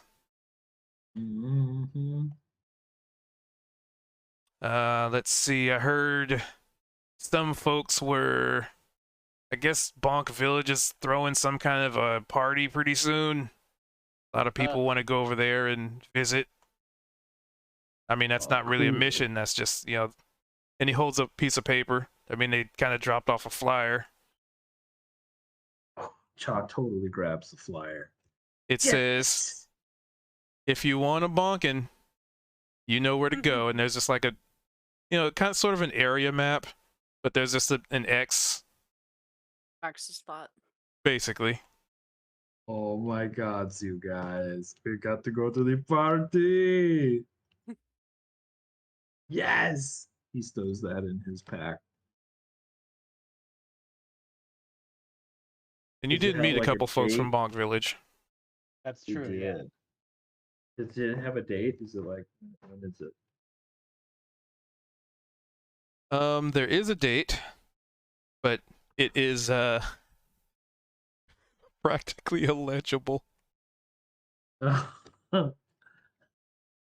Oh man. Like you can It's barely Donkey read Kong. Bonk Village. The reason you can is because the letters are written so big they take up like 2/3 of the single sheet of paper. Bonk Village, come party, and there's like little stick figure drawings of people with like party hats and like little sparkles, and probably one person you can see getting bonked. Like there's a stick figure with a big stick and he's bonking another one on the head. Oh, we are going. We know where the party is at. Okay, so there's party in Bonk Village. Escort for a caravan. Mutated creatures. I mean, personally, I'd Anything like to else? have the mutated creatures dealt with because that's a little closer to home. Hmm. Okay. Anything else? Those are the ones available right now. It is early in the All right. morning. When is this escort for a caravan needed? Let's see. 3 days from now, I think, is what it says. And he goes into his desk, and he doesn't even pull the piece of paper, you know, the parchment out. He just looks down. Yeah, about 3 days from now. All righty. Hmm. Okay, so mutated creatures and a party. So, can you? And I don't think Shaw has a map of this area. Anybody have a map? Laura has Yeah. been making a map. Okay. Can you show us where on the map this the mutated creatures might be, Mr. Green? He slaps a map down of the region. Ah. Oh, there we go. That's what we needed. Basically, a region of about 5 hexes out from where you guys are. Ah.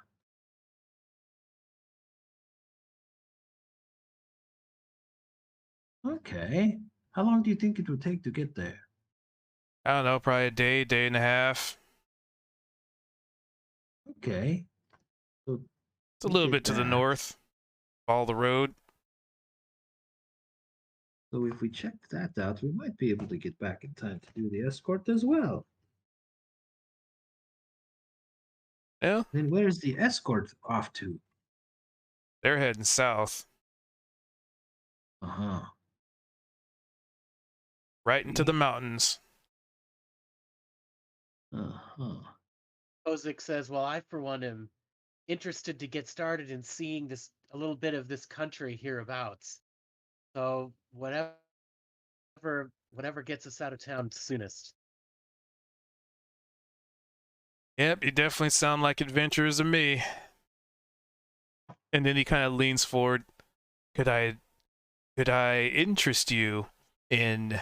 And he slides forward a little bit more, which is kind of funny because he's a halfling, so he's practically almost his entire body's on his desk at this point. So it's really off-putting, probably. Well, I've been thinking of starting up an adventurers guild, and well, getting interest. We're a growing little town here, and once upon a time I used to do some adventuring myself, and those who survive, might get a chance to make their own town nearby, and maybe have some relations, and maybe some trade, and maybe everybody benefits. That Indeed. sounds pretty cool. I heard about that. That you were interested in an adventuring guild. Yeah. That's good. I mean, it might take some time and some paperwork. I mean, she loves doing paperwork and spreadsheets, so I'll throw all the work on her. But, once you get that stuff established, and you attract all sorts of people from around the world and cultures, and, alcohol. Cultures. Oh my god, you guys, I've always wanted to create my own dance club. This could be it. Could be our chance. Man, our own town. Cool. So, just a thought, keep that in the back of your head. Obviously, this is something that takes time and a lot of money, but also a lot Sure. of backing and word getting out, And if you're adventurers and you go to other towns, you might be able to, mention us. Have people come to us. That helps business and ideas. Totally. You have like flyers made up? We could pass them out, or missives, or something that describes your idea. We could maybe get some donors or You'd people to possibly come up invest. with a jingle as a group. Yeah. Cool. I mean, the details are being worked out still, right? It's still it's a pipe dream right now, but I'm just trying to get the feelers out there, see who's interested, and maybe actually start putting this dream into fruition, For sure. We'll totally do it. We'll talk to other bigwigs in the towns about it. Yep. The more people that come here to check out Grinstill, the more people that, come by and want to be adventurers. Because there's a lot of craziness out in the world, and somebody's got to, keep things safe. You have like a Grenstill coupon book that we could pass out? They could get like 5% off at the Mimic or something like that. I haven't quite got that far into the planning, unfortunately, but well, how about you do this mission first, and maybe by the time you get back, I could have some hashed out. Yeah. Sure. How much is the pay for these two jobs? Let's see, the pay for, and he starts sliding back into his chair, no longer just kind of practically laying on his desk with excitement of people being interested in being a part of the Adventurers Guild. He's going back to business stance. All right, let's see here. This one I had set for, let's see, how many of you are there? One of our company isn't with us right at the moment. Let's see, this job would be for about 250 gold per head. Each? whoever's a part of your group, I'd rather have this situation dealt with sooner before it becomes an infestation that costs me even more down the line. Cha turns to everyone and is like, "That's more money than I've ever seen." Zed's leg is just kind of fidgeting. Kozik is nonplussed. He's like, that's enough. Not my money. That doesn't hurt. Yavara seems a little bit uncomfortable with the idea, but is like, ultimately, look, I'm happy to give it a shot.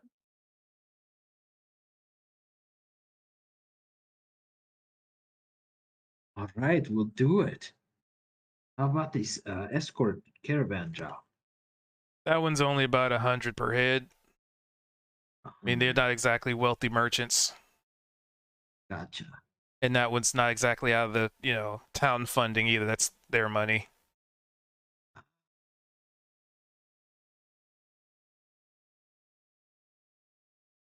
But who knows? Maybe if you do good enough, they'll pay more. I don't know. I just kind of get... most of this stuff comes through old, the desk up front. Well, this one is specifically a task I want handled. Gotcha. We'll make it a priority then. Yes? You think, everybody? Aye. Yes. Excellent. Well, if you don't mind signing right here on this line, saying that you are accepting this contract. Oh, contracts. Here, give us a minute. Let's take a look at it. And Chop will pick up the contract and take it aside and start deeply examining every line. Pretty much, it's very straightforward. Go to place, eliminate hostility, return, get paid. Okay. All right, everybody. Death or quickly use injury, this it's thing. not. Death or injury is not our responsibility. Kozik makes his dwarven mark upon the page. Yeah, it seems okay. It's I'm used to contracts and they can be pretty shady. This one seems all right, straightforward. Yavara will delicately sign her name. It's with Chop. That'll sign as well.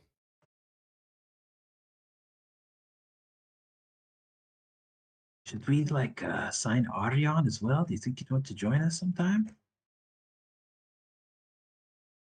Yeah, put him on. I can't imagine that you wouldn't like to go on join an us. adventure. Yeah. And we're going to sign our friend's name because we know he'll want to join us. He's just off doing a religious practice right now. Tell me about it. I had friends that did that back in my adventuring days. Aye, but could they turn into huge ass lizards? Oh, sorry, I digress. We'll just put his name on there. Yes, she could, and she was a pain in my ass. Huh. But we got shit done, and that was what was important. Are you yearning for the adventuring life once more, Mr. Green? Me? No, that's the whole reason I founded this town. Finally settle down. Finally be able to just not have to worry about going into a damp, dark dungeon, or if I'd survive, or, taking arrows to the knee. I don't want to worry about any of that. I was waiting for the arrow to the knee. Are you sure there, Mr. Green? We could write your name down. I'll write it. I'll do it right now. Being the mayor of a town is far more profitable. And a lot less risk to me. It's about fun, right? Oh, I have plenty of fun. And he pulls a halfling-sized keg from under his desk that currently has the best you can tell, a straw sticking out of the top.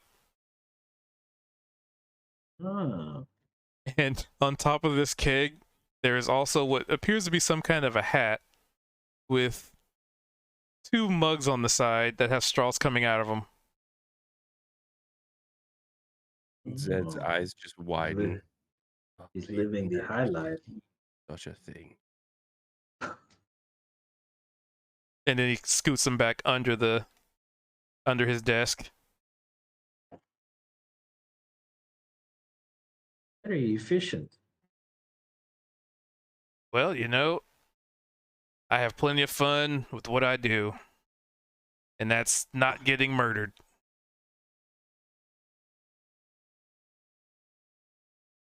Leave the murdering to us. That's the Thanks, point. Mr. Green. And that's why I'm paying you for it. All right, we'll do it. Any other questions, anybody?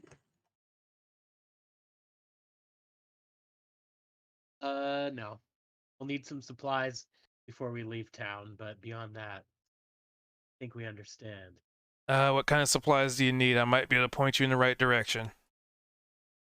Do you have any sort of elixirs or potions that will restore vitality, health?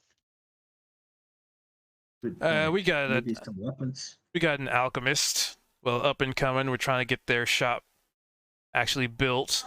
I mean, they put in for it. So, work in progress. But we do have an herbalist. Wow, this city is really on the make, isn't it? He slaps the side of the barrel that's under his desk. Yep. More beer to come. This bad boy is going from 0 to 60 in no time flat. Slaps barrel. I like that. Barrel rolling. Fun. Okay, nice. So are there any weapons, weapon shops or smithy around? Yes, there is. You'd probably want to go to old Regalio. Old Regalios. Old Regalio. Well, I mean, I call them old because I've known them.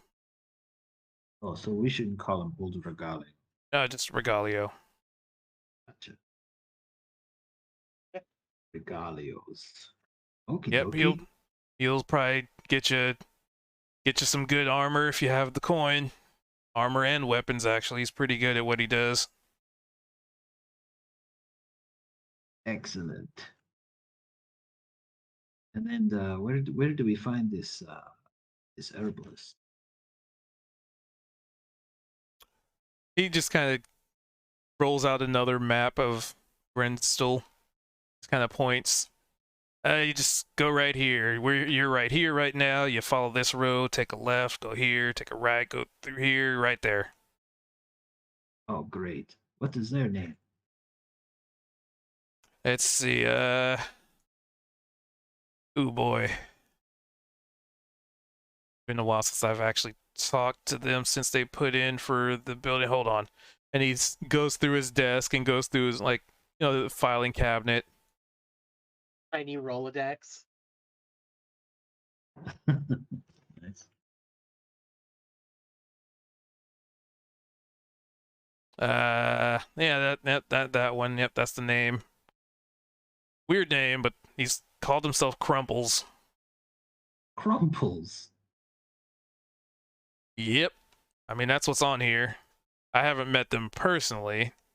Like I said, a lot of this paperwork goes through, my receptionist. I'll have to name my next pet that. What a great pet name.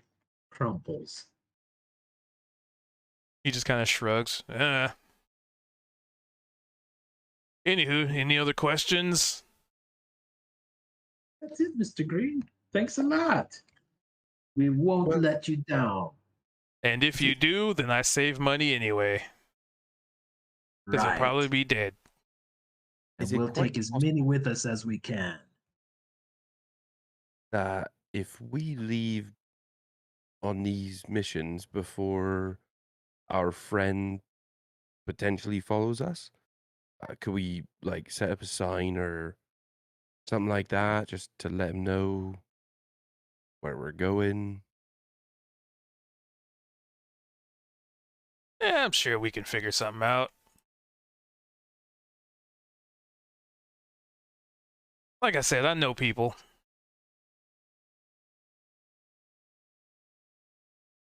Yeah, that sounds good. Maybe we can send a messenger to the area. I mean, you can send messages across very long distances if you know who you're sending the message to. Magic. And he does the jazz hands. Magic.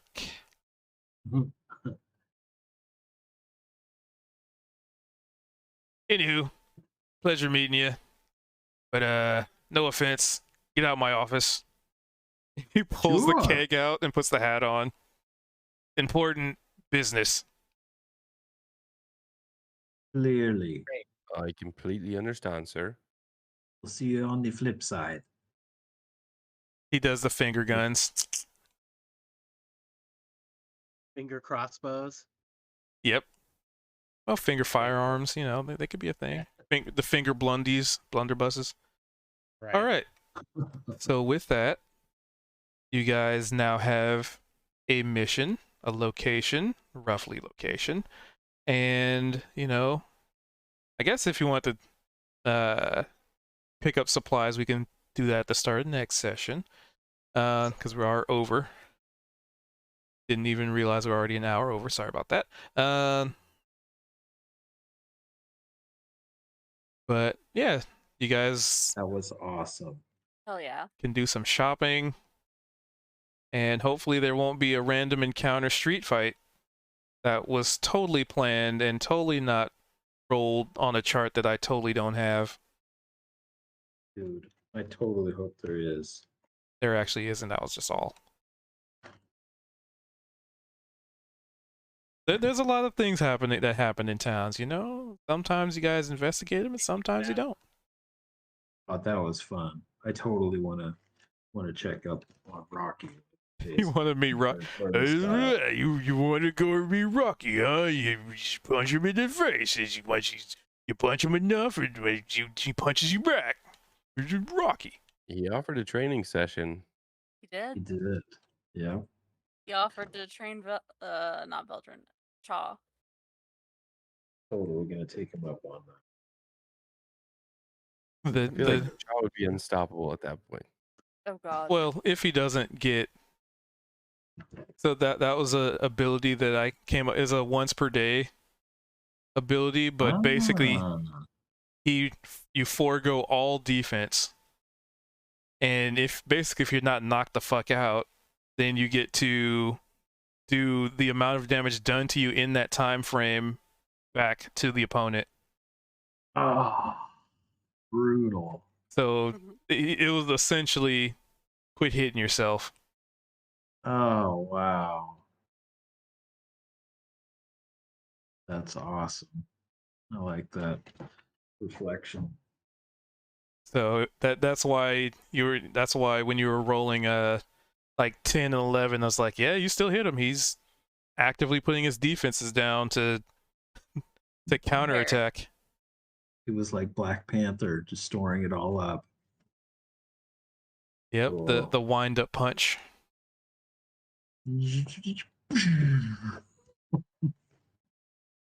Classic. And that was essentially that was Chaw's well, I mean that pretty much is what was the downfall. I mean, 15 you do a lot of damage. It's a lot of So did he. damage. Yep. Nice. And Cool. I do look forward to seeing if you guys come across some of the other monk techniques that I've delightfully come up with. I mean, yeah. Rocky's not a monk, but he kind of Fighting fights like one. style. Oh, Chaw's totally always on the lookout. Fighting style. And there's even monks in the world that are from creations from other players. I'm just like, can I use that idea in lore? It's like, yep. It's like, all right, it's canon now. You have created a new order. Cool. Nice. So Good yeah, job, everybody. That was fun. By the way, last time after our session, I totally dreamed that I was Chaw Oh no. and I was talking as Chaw. Never had a dream where I was Chaw. That was him and speaking in his voice. So thank you for all the deep immersion, everybody. Right on. And yeah, you guys Our have game a is in my mission? subconscious. Sweet. I'm burrowing in like an earworm. Um.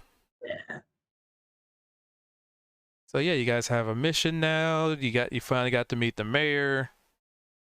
He may or may not be a alcoholic who's actually able to be a functioning alcoholic. You guys get to go on the mission, which I'm excited because I'll get to use a very neat map that I made. All right. Cool. Awesome. Well, have a great week, everybody. Thank Yeah. you. Yeah. Thanks, guys. Thank Thanks you. for Guys, have a coming. Tuesday. Awesome. Thanks for the DMing. Yeah. Thanks for showing up and being cool cats. Yeah. Yeah, for sure. That was a fun session. Yep. Bye, guys. Bye. All right, bye. Take care. So I continue to lurk. I just ended my stream. Yep, I'm shutting her down in a second here. So Mhm. for y'all's, Yeah, I'll be right back. thank you guys for lurking and watching, chit-chatting. It's a 4-hour stream, which means it's gonna take for freaking ever to get it uploaded to YouTube and edits ends. Oh yeah, I gotta also get the other ones uploaded. I'll get to that soon. But hopefully y'all's had fun, and we will be ready for episode 7 next week. Hopefully. So have yourselves a good one. I'll catch y'all's again tomorrow. Stay, yes. Hopefully. As long as our internet doesn't freak out again today. Anywho, have yourselves a good one. Appreciate y'all's coming and lurking. Bye.